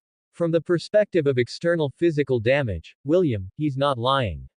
None of our conventional weapons, be it drills, high-explosive armor-piercing rounds, or laser cutters, can tear through this turtle shell. Hearing this conclusion, Translucent burst into a fit of wild, unbridled laughter.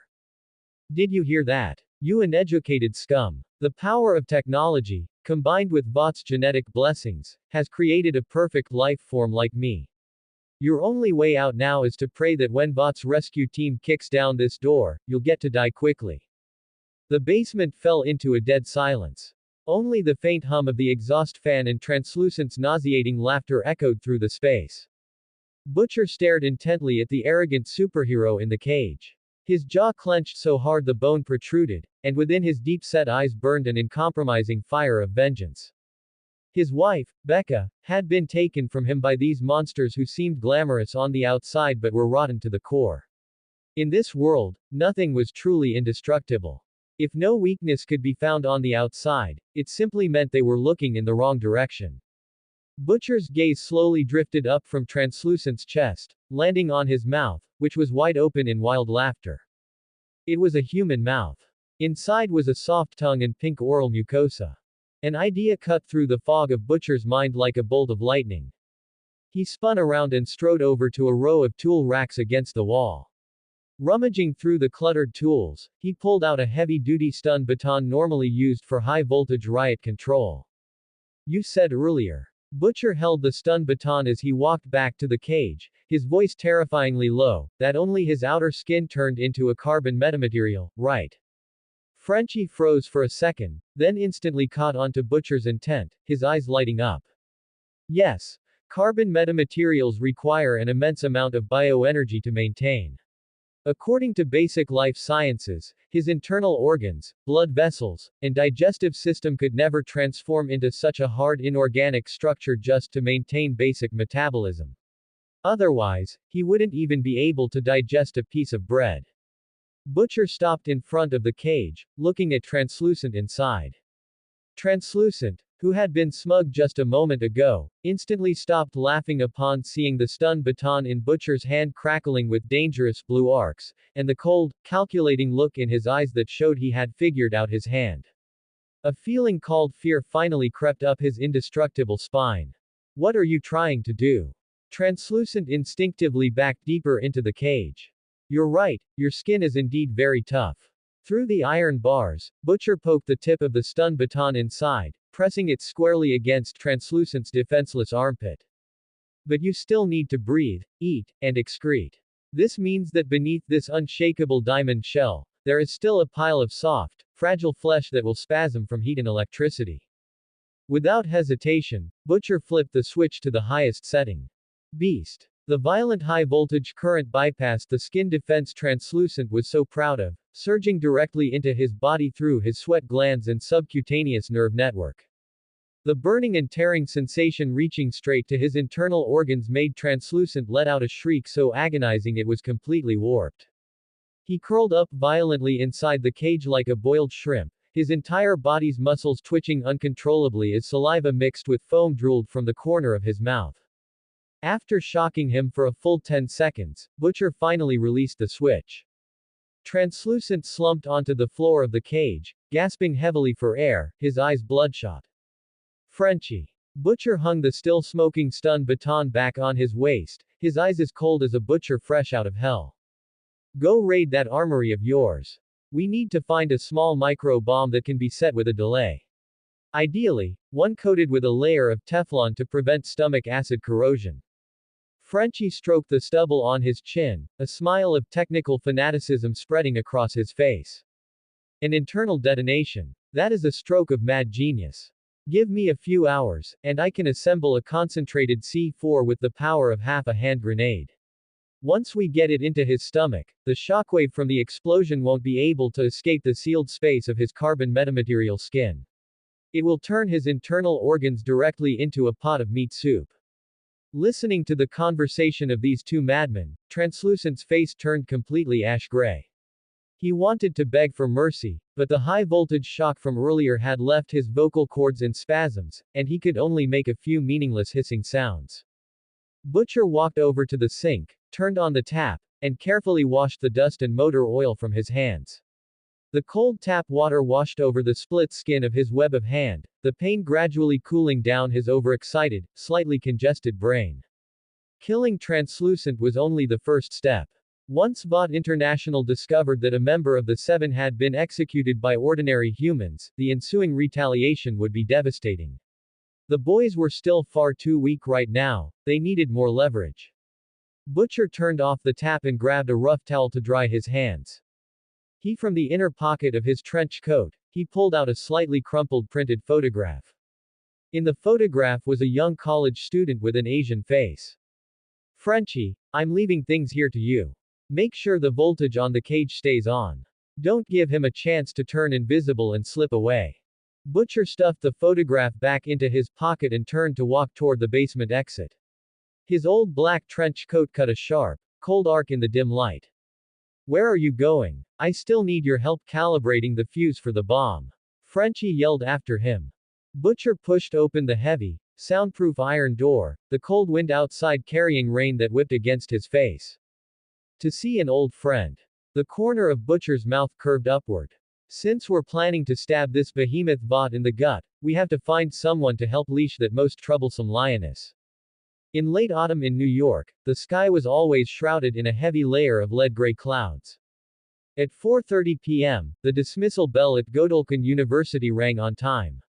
Shu Jae, with his backpack slung over one shoulder, walked through the bustling campus square toward an underground parking lot 2 blocks away.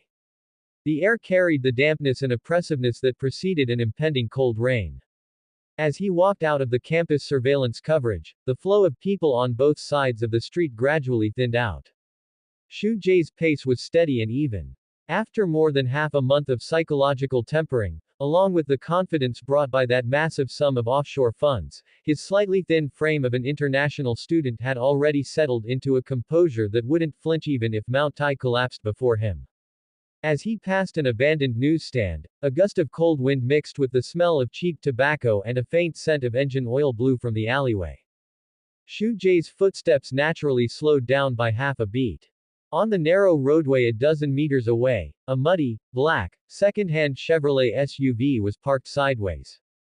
This was the very car that had been keeping watch from across the street below his apartment a few days ago.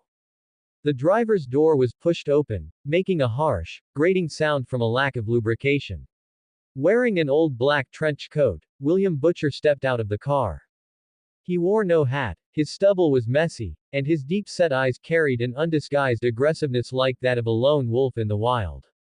Butcher leaned against the car door with one foot on the tire, a half-burned cigarette clamped between his fingers.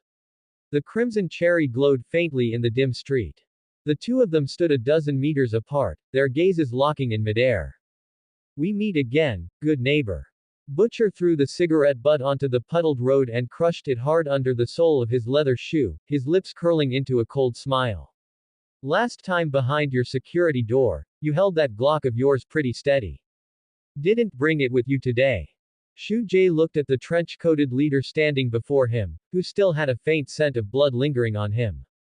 As a transmigrator, he knew the behavioral logic of this mad dog, Butcher, all too well.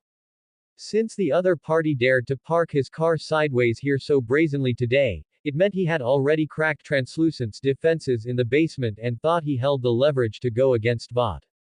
"America is a society ruled by law, Mr. Butcher. Bringing a gun onto campus would affect my credits." Shu Jae's voice was completely devoid of emotion. "Rule of law." Butcher let out a raspy sneer, stepped away from the car door, and advanced 2 steps. His bulky frame cast a shadow over Shu Jae, carrying an immense sense of pressure. "You call those freaks who drape themselves in the national flag, burn through commercial airliners in the sky at will, and turn ordinary people into mush on the streets, rule of law? Kid, stop acting like a stupid, innocent college student in front of me. You know full well what kind of shitshow this world really is." Butcher's gaze scraped across Shu Jae's face like a knife, trying to peel away the young man's mask of composure. "Last time, Vought Tower dispatched their highest-level cleaner squad. That mute assassin, Black Noir, had his bones broken and was thrown into a back alley like a stray dog." Butcher lowered his voice. "To make that human nuke protect her food like a mad dog, not even hesitating to smash Vought's own people's reputation, inside your apartment, there lies the most valuable secret in all of America. Am I right, Mr. Shu?" Hearing the other party directly point out Joanne's existence, Shu Jae's eyebrows twitched upward by a fraction of a millimeter. This indeed aligned with Butcher's intelligence analysis capabilities. "So." Shu Jae raised his eyes and looked directly into Butcher's bloodshot eyes. "You parked your car sideways here today just to discuss superhero psychology with me. I'm here to save your life, you idiot." Butcher suddenly raised his voice, the flesh on his face trembling slightly with agitation. He pointed a thick finger, nearly poking Shu Jae's nose. "You think you've latched onto an invincible god. You think as long as you cater to her temper, you can sleep soundly. Vought International is a capitalist conglomerate that eats people alive without spitting out the bones. Madeline Stillwell will absolutely never allow an ordinary person of unknown origin to lay hands on her company's most core asset." Butcher slowly paced around Shu Jae, his tone filled with intimidation and coercion. "Black Noir's failure is just the beginning. Once Madeline assesses your threat level, she has 100 ways to bypass that crazy fool's sight and make you vanish into thin air in a flawless gas explosion or traffic accident. The air grew increasingly heavy, and a faint rumble of thunder echoed from the distant clouds. Shu Jae stood quietly in place, listening to Butcher's threats. He had to admit that if he were truly just an ordinary college student who had intercepted female Homelander by sheer luck, his psychological defenses would have been instantly shattered upon hearing this. Because everything Butcher said was the truth, and it was also the fatal minefield that Shu Jae had been guarding against. It sounds like I already have one foot in the morgue. Shu Jae went along with his words, his tone even carrying a well-measured hint of curiosity. So, what is your brilliant plan? Butcher stopped pacing and stood before Shu Jae once more. Looking at Shu Jae's attitude of seemingly finally realizing the danger, a flash of fanatical desire for control swept through the depths of his eyes. A naive young man like this, once struck by fear, could easily become the most obedient puppet in his hands. Join us. Butcher pulled a bloody brass knuckle duster from his trench coat pocket and toyed with it in his hand, his tone carrying an undisguisable arrogance and confidence. Just a few hours ago, we captured a rat from the Seven. Not a useless piece of trash like Black Noir who got beaten away, but a high-tier asset truly locked in a cage, ready to be executed like a dead dog at any moment. He stared intently into Shu Jae's eyes, offering the bargaining chip he believed was impossible to refuse. We have the ability to tear through Vough's defenses, and we have enough tech to make those super freaks bleed. As long as you cooperate with us and give us all the intel on that woman, her whereabouts, her weaknesses. Butcher leaned forward, his voice low as if delivering a demonic contract. We'll handle Vought from the shadows and keep you alive. And you. He pointed at Shu Jae. Just obediently stay as the leash tied around the lioness's neck. Whenever we need, you must lead her to the location we specify. This was an extremely arrogant and cold-blooded calculation. In Butcher's eyes, Shu Jae wasn't even an ally, he was merely a tool that could be used to wear down Vought's forces and discarded as cannon fodder at any moment. The cold wind swept up a few fallen leaves by the roadside, swirling them around their feet. Butcher took a deep breath of the rain-scented air and stuffed his blood-stained hand back into his trench coat pocket. He felt he had analyzed the stakes with extreme clarity. Any ordinary person with a functioning mind, when faced with the dead end of Vought and the lifesaver they offered, would have no choice but to submit. He raised his chin, waiting for this clever Asian youth to nod in agreement. A long moment passed. A cold, even slightly pitying smile slowly appeared on Shu Jae's calm face. What are you laughing at?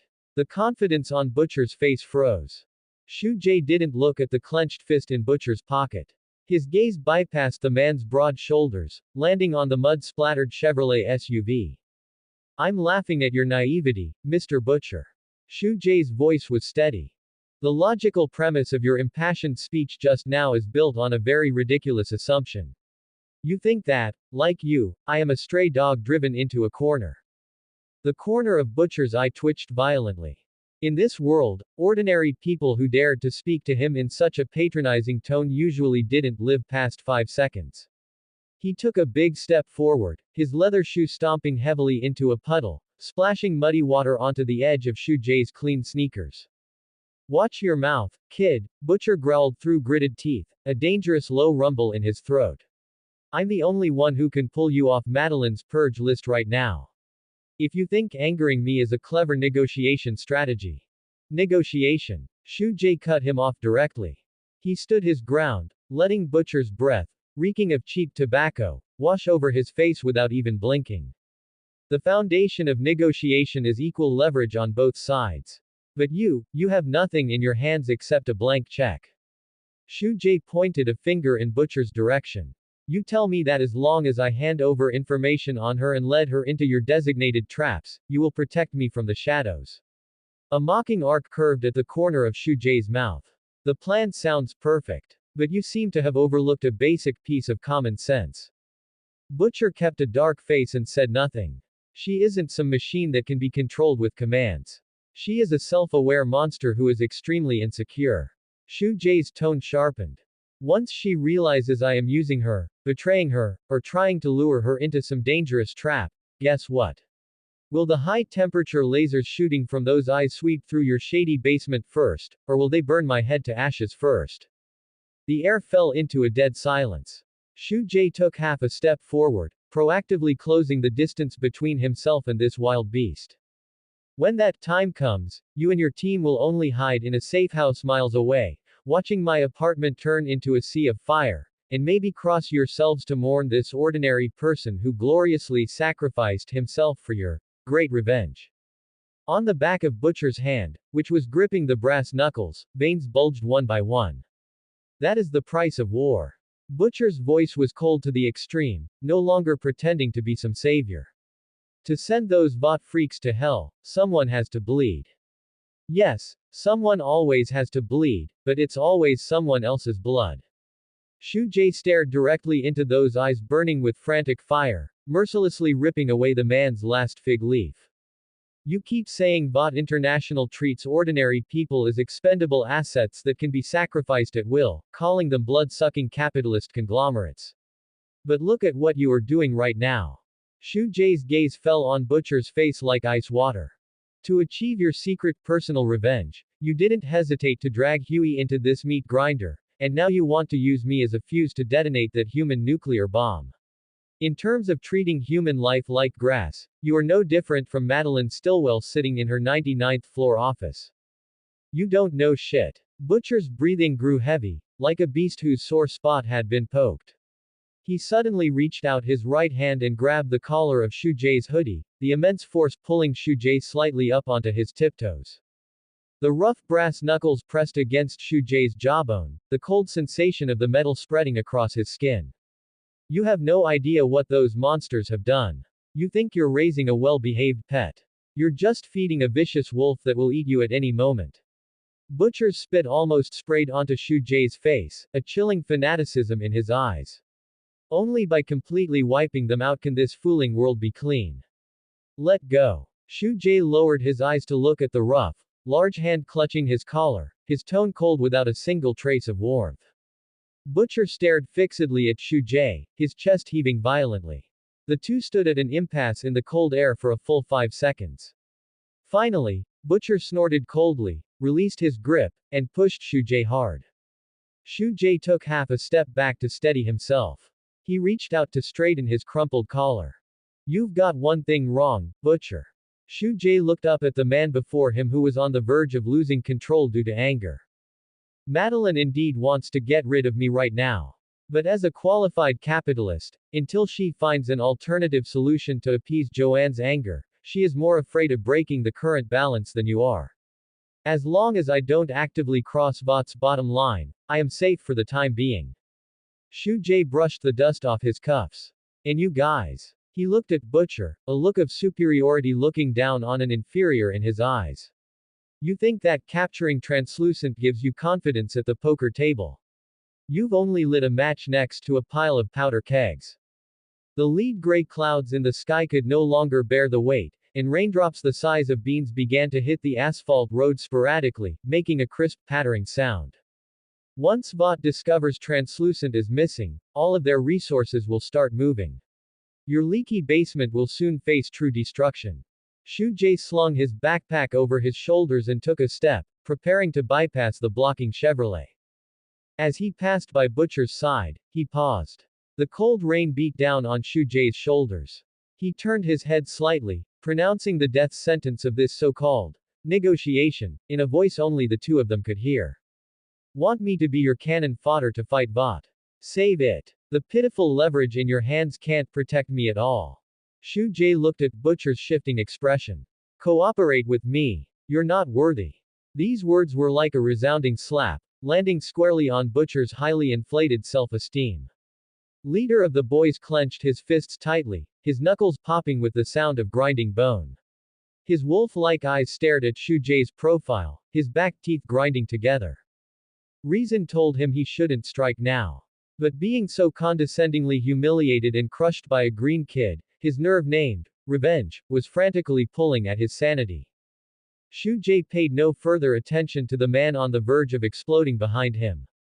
With both hands in his pockets, he walked with steady steps toward the entrance of the underground parking lot, facing the gradually thickening cold drizzle. Only Butcher was left on the street, standing in the curtain of rain beside the battered SUV. He watched the thin figure gradually merge into the shadows, feeling an unprecedented sense of frustration. The rain fell heavier, dripping down Butcher's chin. He pulled out his crushed cigarette pack, wanting to light another cigarette, only to find his lighter completely soaked by the rain, producing nothing but a series of weak sparks. Butcher cursed under his breath, throwing the unlit cigarette fiercely into the puddle. He realized that what he was facing was no longer a piece of fat meat, but a piece of hard steel wrapped in poisonous vines. To sway this Asian youth, intimidation alone would no longer work. He had to find a fatal weakness that could completely break the other's psychological defenses. The cool-toned fluorescent lights of the underground garage cast streamlined glares across the car's hood. Shu-jae gripped the leather steering wheel with both hands, feeling a thin layer of cold sweat breaking out on his palms. The V8 engine let out a steady, low growl within the well-insulated engine bay. But he knew very well that his logical rebuttal just now had only temporarily stumped Butcher. To truly put a leash on this mad dog, who was ready to bite back at any moment, he had to strike precisely at his most fatal weakness. The name from the original script surfaced in Shu-jae's mind, Becca. Shu-jae's brow furrowed slightly. In the original story, Becca was secretly placed under house arrest by Vought because she was violated by the male Homelander and gave birth to a superpowered son. But in this world, Homelander was Joanne, a woman through and through. This biological barrier made the pregnancy and childbirth plotline fundamentally impossible. Since there was no child, why did Becca still go missing? Why did Butcher still spend 8 years mourning over an empty tombstone, refusing to let go of Vought like a mad dog? The humming of the garage's exhaust fan echoed in his ears. Shu-jae's eyes gradually lit up. Back then, Becca was an executive at the Vought PR department. She must have accidentally stumbled upon Vought's darkest core secrets, perhaps the truth about Compound V, or perhaps some fatal flaw of Joanne's. Given the modus operandi of a capitalist conglomerate like Vought, anyone who discovered their secrets would usually be silenced immediately. Yet not only did Becca not die on the spot, but Vought had also gone to great lengths to fake her suicide. The only explanation was that this clever woman held a dead man's switch. Vought didn't dare to kill her, they could only lock her away like a ghost in a dark prison, interrogating her day after day for the location of that fatal evidence. But whether Becca was dead or alive didn't matter, as long as it could plant a seed of doubt in Butcher's mind. He took a deep breath, wiped the cold sweat from his palms onto his jeans, and shifted into drive. The black sedan climbed steadily up the ramp. Its tires rolled over the metal grates of the drainage ditch, making a series of dull thuds. As the ramp ascended, the light from the surface grew dim. The cold late autumn rain had merged into a dense curtain, wrapping the entirety of New York City in a layer of gloomy mist. As Shu-jae drove out of the exit, the windshield wipers turned on automatically, rhythmically sweeping the rainwater on the windshield to both sides. Up ahead in the lane, that mud-splattered, second-hand Chevrolet was still parked by the roadside. William Butcher had not left. He stood in the rain, his old black trench coat completely soaked and clinging heavily to his burly frame. He kept his head down, looking like a caged beast plotting its next strike. Shu-jae didn't honk. He drove the car, gliding unhurriedly next to the Chevrolet. With a slight friction sound from the brake calipers, the sedan came to a steady halt beside Butcher.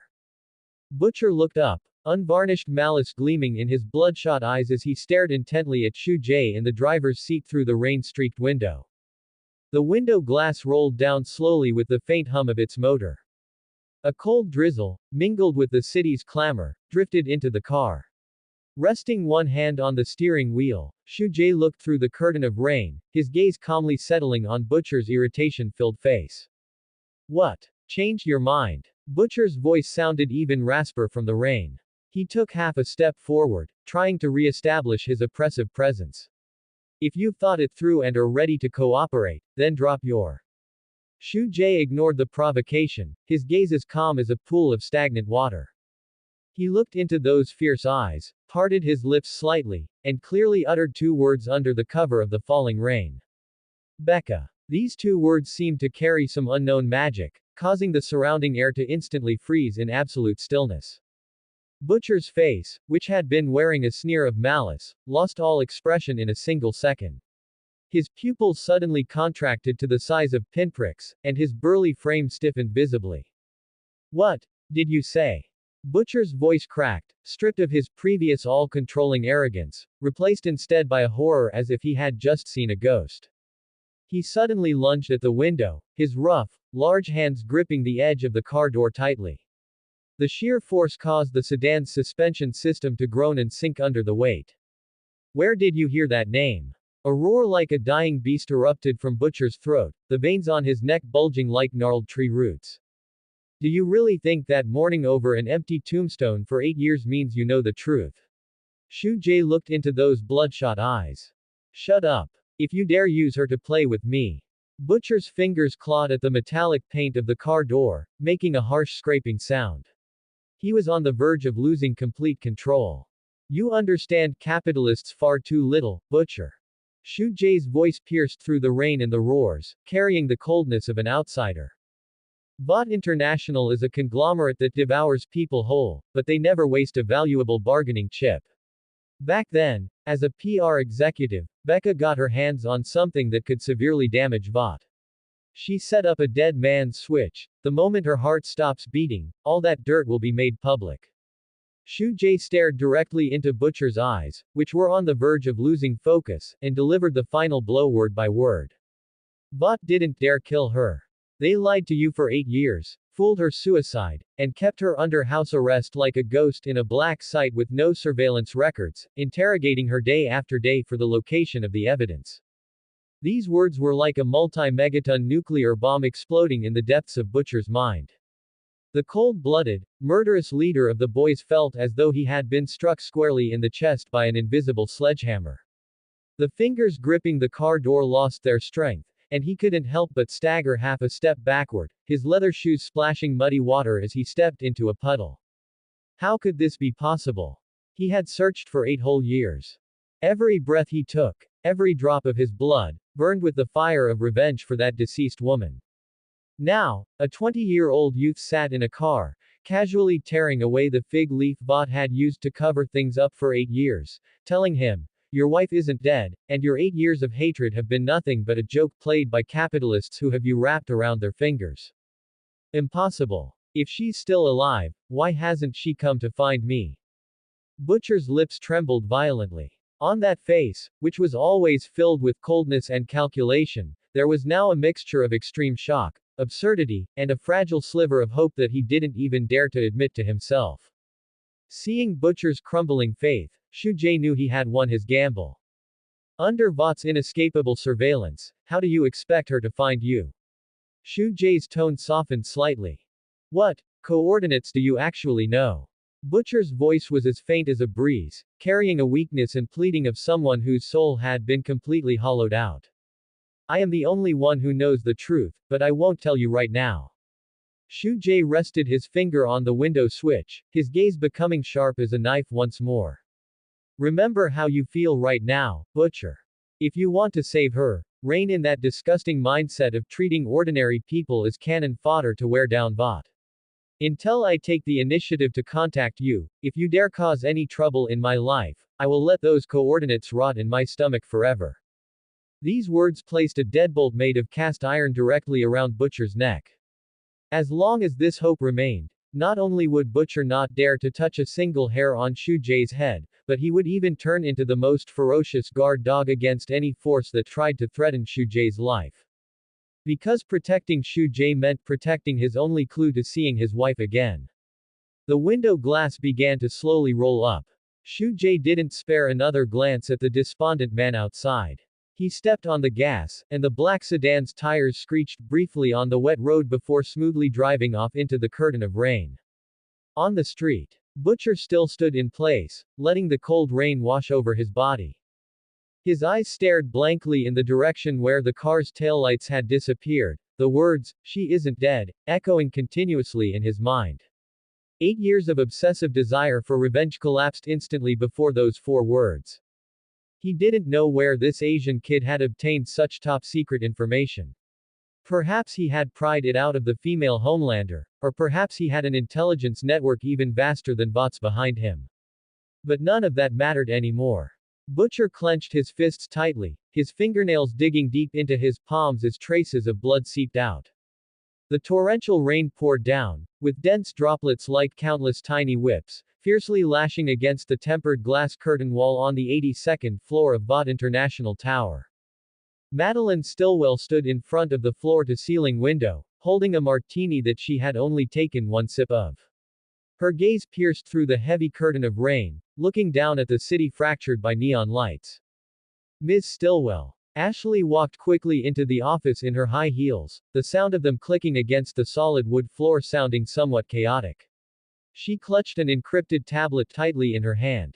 The technical department just confirmed that the micro-positioning chip implanted under translucent skin completely lost its signal 3 hours ago.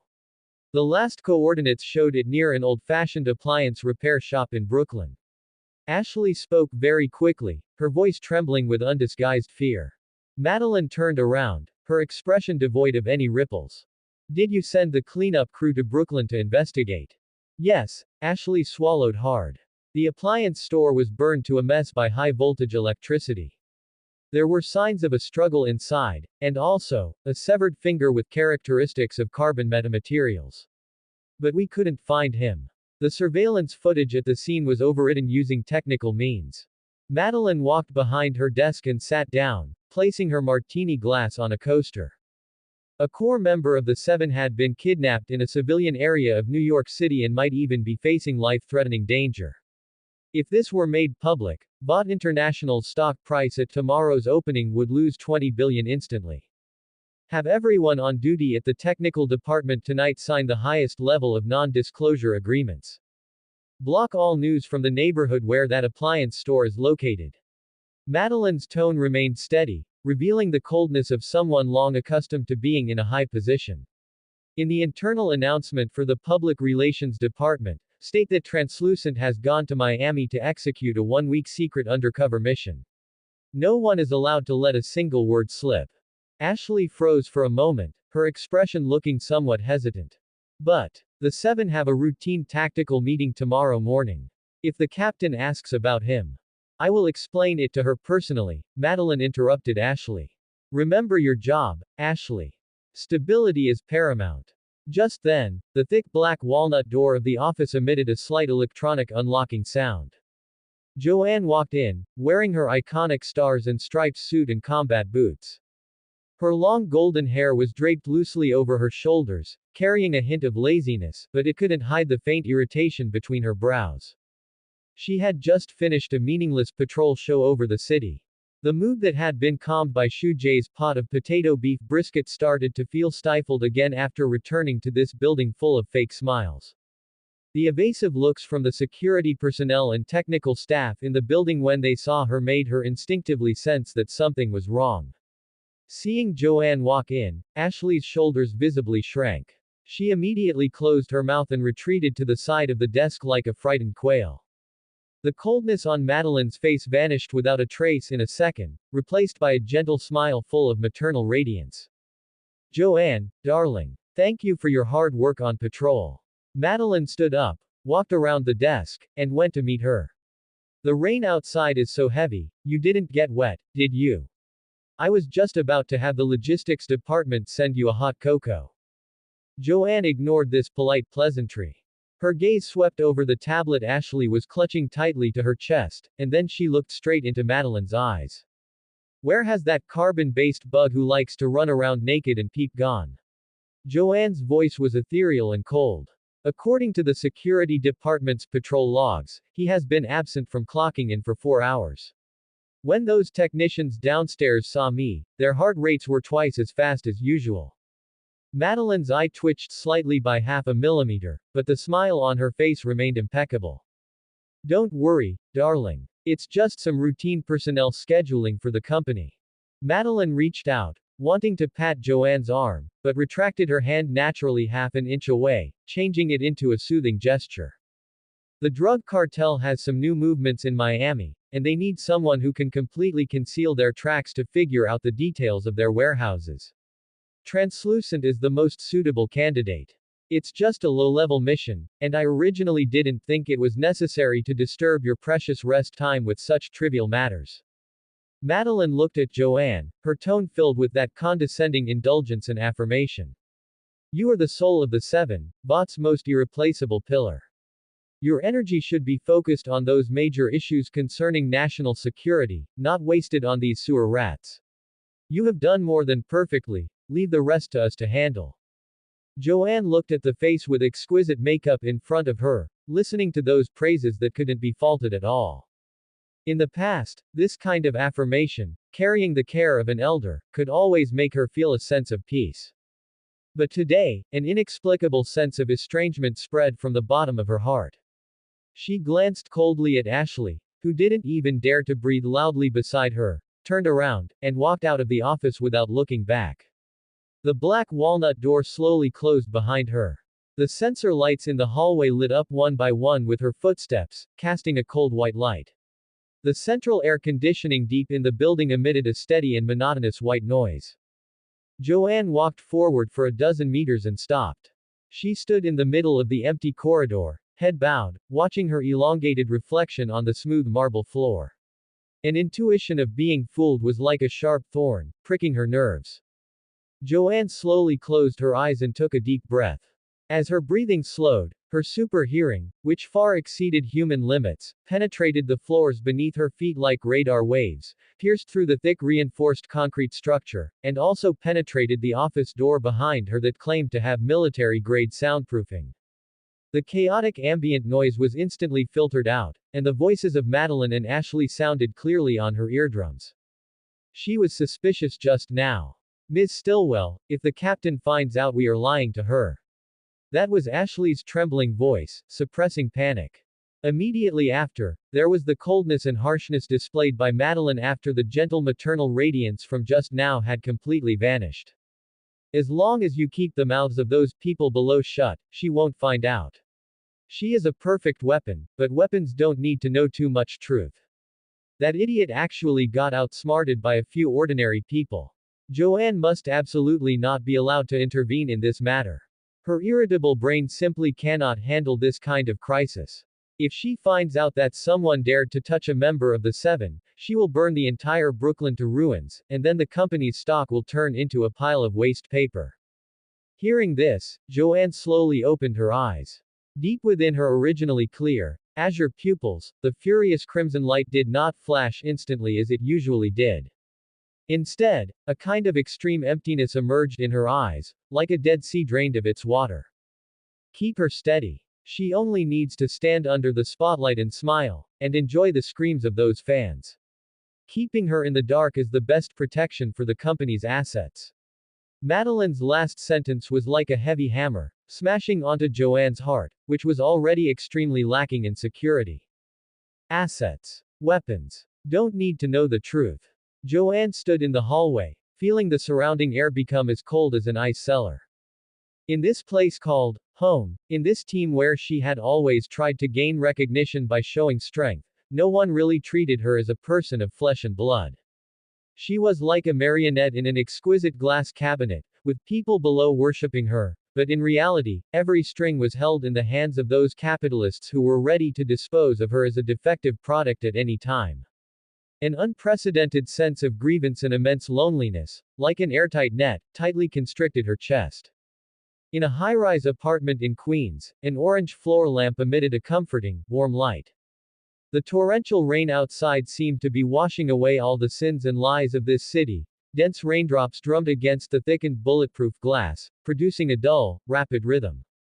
Shu Jae had just walked out of the bathroom. He was wearing loose, gray cotton loungewear, holding a towel, casually drying his still dripping hair.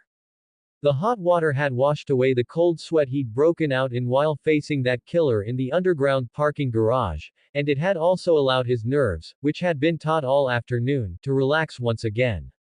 Walking to the open kitchen, Shu Jae poured a glass of warm water.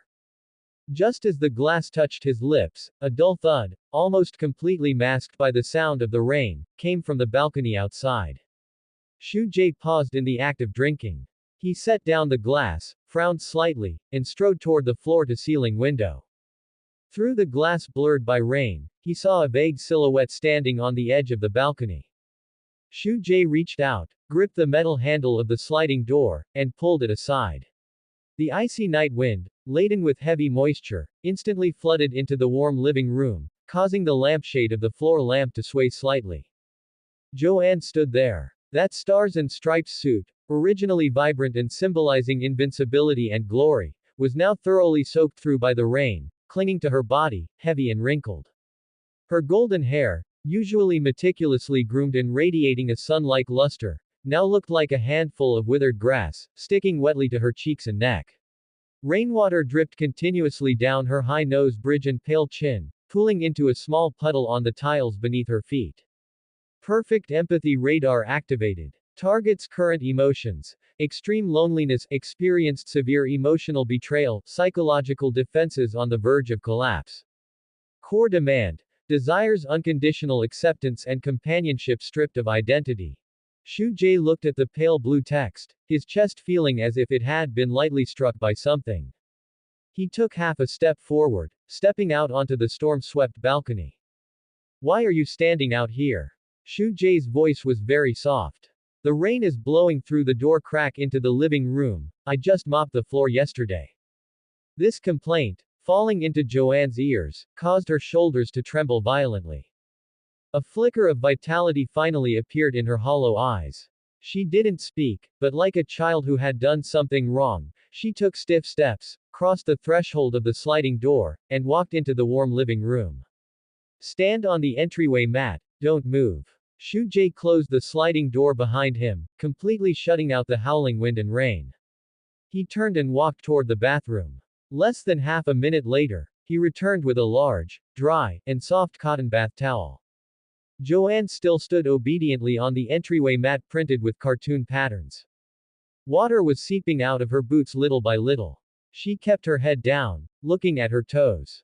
The heart that had been twisted tight at Vought Tower began to relax bit by bit in this narrow space filled with the scent of body wash. Shu Jie walked up to her, unfolded the large bath towel, and draped it over her head. The thick cotton fabric instantly blocked out the lingering cold air. Shu Jie stood less than half a step in front of her, his hands, separated by the towel, gently but firmly drying her hair. Set the water temperature to 40 degrees and go take a shower. Shu Jie said, rubbing her wet long hair while arranging things in an unquestionable tone. There's half a pot of leftover potato beef brisket from last night in the fridge. After you shower and change into clean clothes, I'll heat it up for you. You're allowed to have 2 extra pieces of brisket today. Through the towel, Joanne listened to the steady beat of Shu Jie's heart and smelled the clean scent of soap on his loungewear. Those words she had heard in the corridors of Vought Tower that had sliced through her nerves like knives were, at this moment, being driven from her mind, bit by bit, by the pressure of Shu Jie rubbing her hair through the towel. He didn't treat her like a weapon, he just treated her like an ordinary girl who had been caught in the rain and needed a hot shower and a warm meal. An indescribable sense of soreness rushed straight to her nose. Joanne suddenly reached out and, without any warning, wrapped her arms tightly around Shu Jie's waist.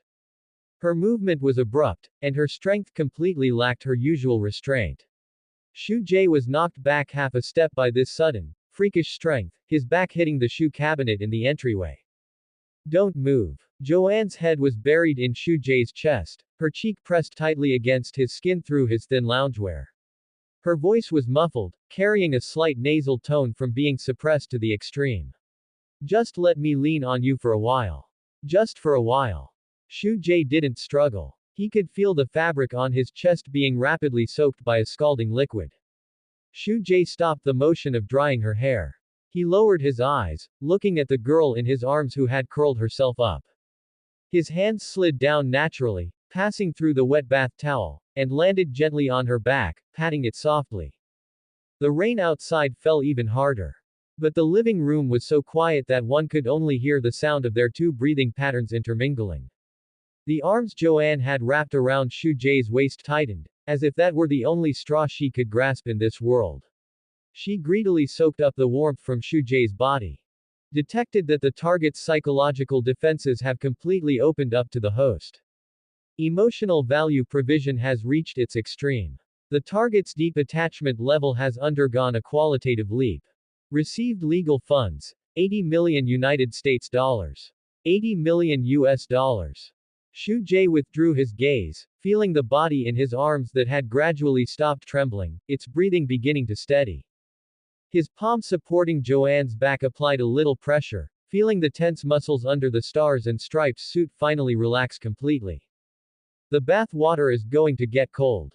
Shu Jae lowered his head, his chin gently rubbing against her semi-dry crown, his tone laced with a hint of helplessness and indulgence. Joanne rubbed her face hard against Shu Jae's chest, wiping away the last traces of tears. Then, she looked up, and in those clear, azure eyes, the divine pressure was gone, leaving only a little girl who belonged to Shu Jae, with a hint of a rogue's temperament.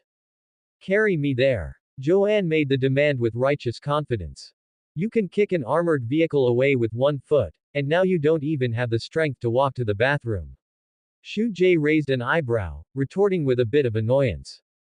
I don't care. Joanne lifted her pale chin, a flash of slyness and reliance that only appeared in front of Shu Jae crossing her eyes. I'm a frail patient, I've been rained on, and I can't take a single step now.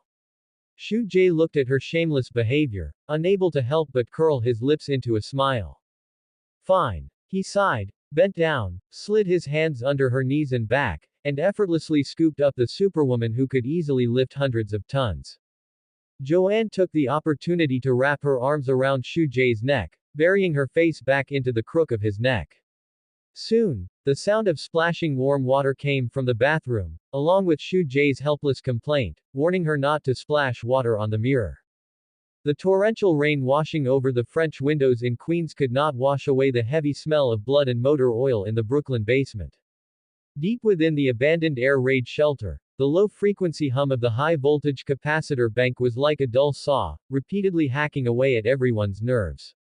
Under the dim incandescent light, Frenchie took off his stained rubber gloves and tossed them into a nearby iron bucket, making a wet, sticky sound.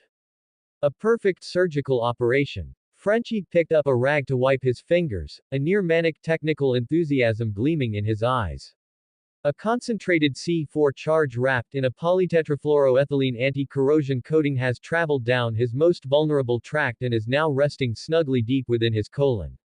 That's the only passage in his entire body not covered by carbon metamaterial.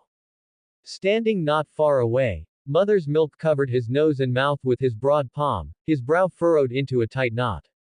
The strong black man looked at the still unconscious superhero in the iron cage, whose lower half was a complete mess, the resistance in his eyes nearly overflowing.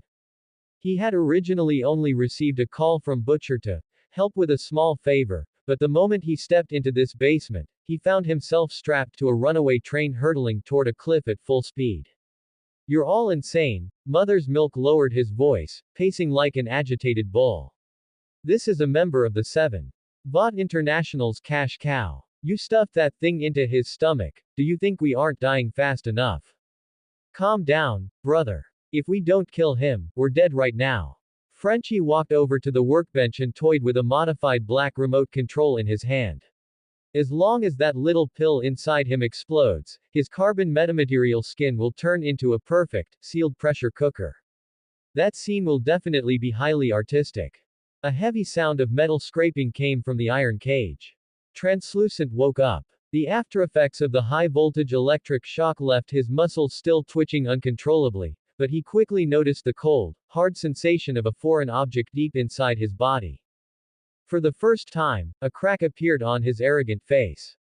Ignoring the shame of being stark naked, he gripped the electrified iron bars with both hands.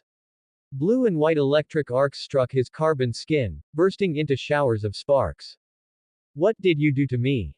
Translucent's voice was hoarse, carrying a barely perceptible tremor. Frenchie approached the iron cage and tapped the bars from a safe distance.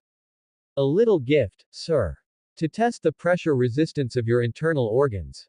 The detonator is right here in our hands. With just a gentle press, bang.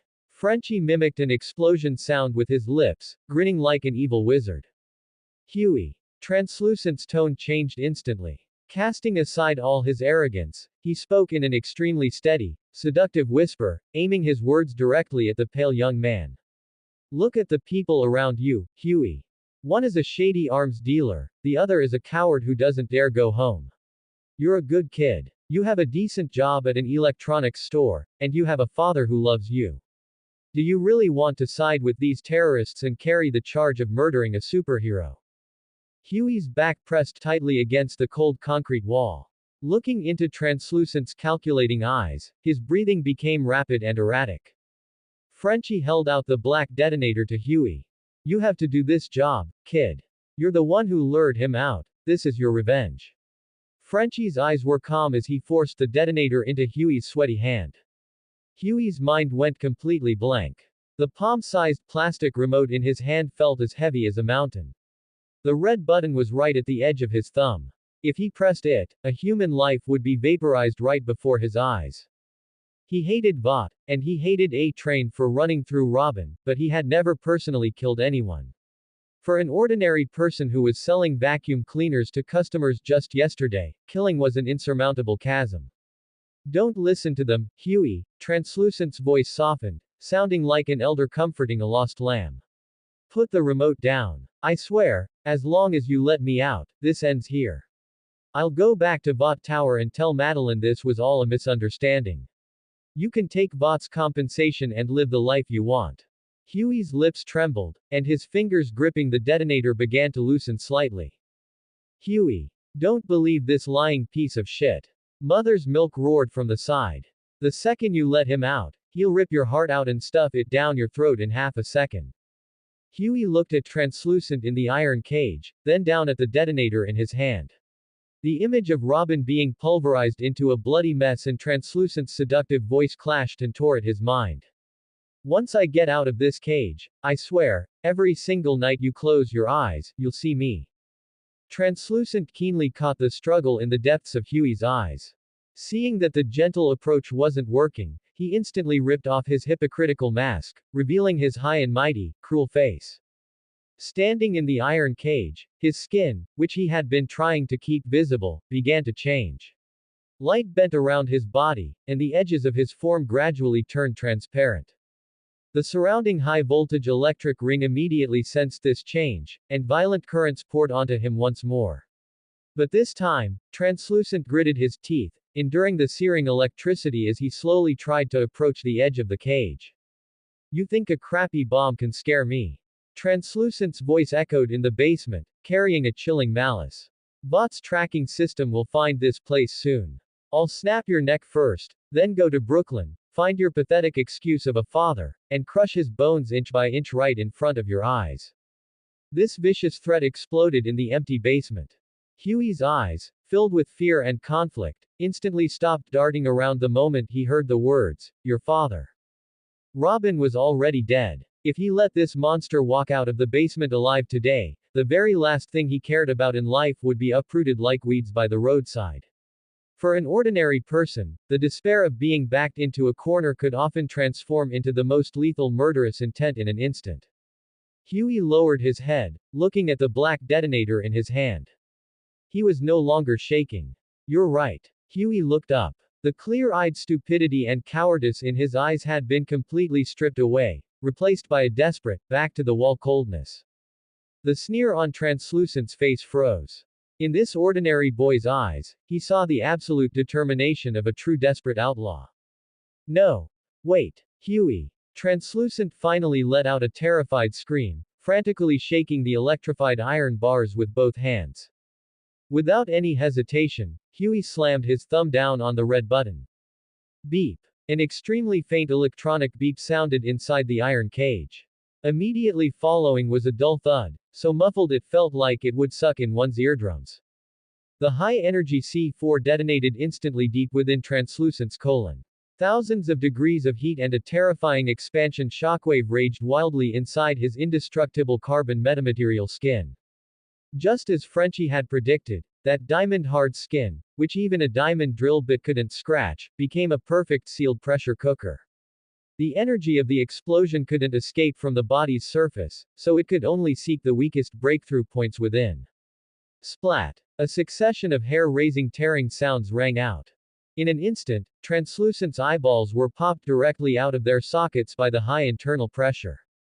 Immediately after, dark red blood, fragments of internal organs blasted into mush, and fluids mixed with stomach acid and bile sprayed frantically from his eye sockets, nose, mouth, and ears like a high-pressure water gun. The tall frame, like an overinflated balloon, swelled violently for a moment before crashing heavily onto the floor of the iron cage. The completely intact carbon skin collapsed limply into a pool of blood. The walls and ceiling around the iron cage, and even Frenchie and Mother's Milk standing a few meters away, were completely splattered with that sickening dark red slurry. It was a literal bloodbath. The air was thick with the heavy stench of blood, burnt flesh, and excrement. A deathly silence filled the basement, with only the exhaust fan still making a monotonous humming sound. Mother's Milk stared wide-eyed at the blood and flesh splattered all over the walls. His stomach churned violently, and he suddenly turned around, bending over to gag. Frenchie, on the other hand, pushed up his blood-speckled goggles, a look of near manic awe on his face. Huey stood frozen in place, still holding the posture of pressing the detonator. His face and clothes were completely splattered with superhero blood. He panted heavily, staring at the pile of mush in the iron cage. He had personally killed a god. In this cruel world, there was no turning back. At the same time, in the center of Manhattan, at the Vought International Tower. Inside the superhero monitoring center on the 99th floor, a massive electronic screen wall glowed with a faint blue light. It monitored the vital signs of all members of the Seven in real time. The technician sitting at the console was holding a cup of coffee, letting out a yawn. In the bottom right corner of the large screen, the green heartbeat wave representing Translucent turned into a glaring red line without warning. Beep! Beep! Beep! The shrill, highest-level biological alarm instantly shattered the late-night silence of Vought Tower. The coffee cup in the technician's hand crashed onto the keyboard, sending brown liquid splashing everywhere. He stared in horror at the bright red prompt box on the screen displaying, "EG flatlined," and "Heartbeat stopped," his blood freezing in his veins at that very moment. That's the end of Part 3. Part 4 is coming soon. Thanks for watching. Please subscribe and support our channel for more stories.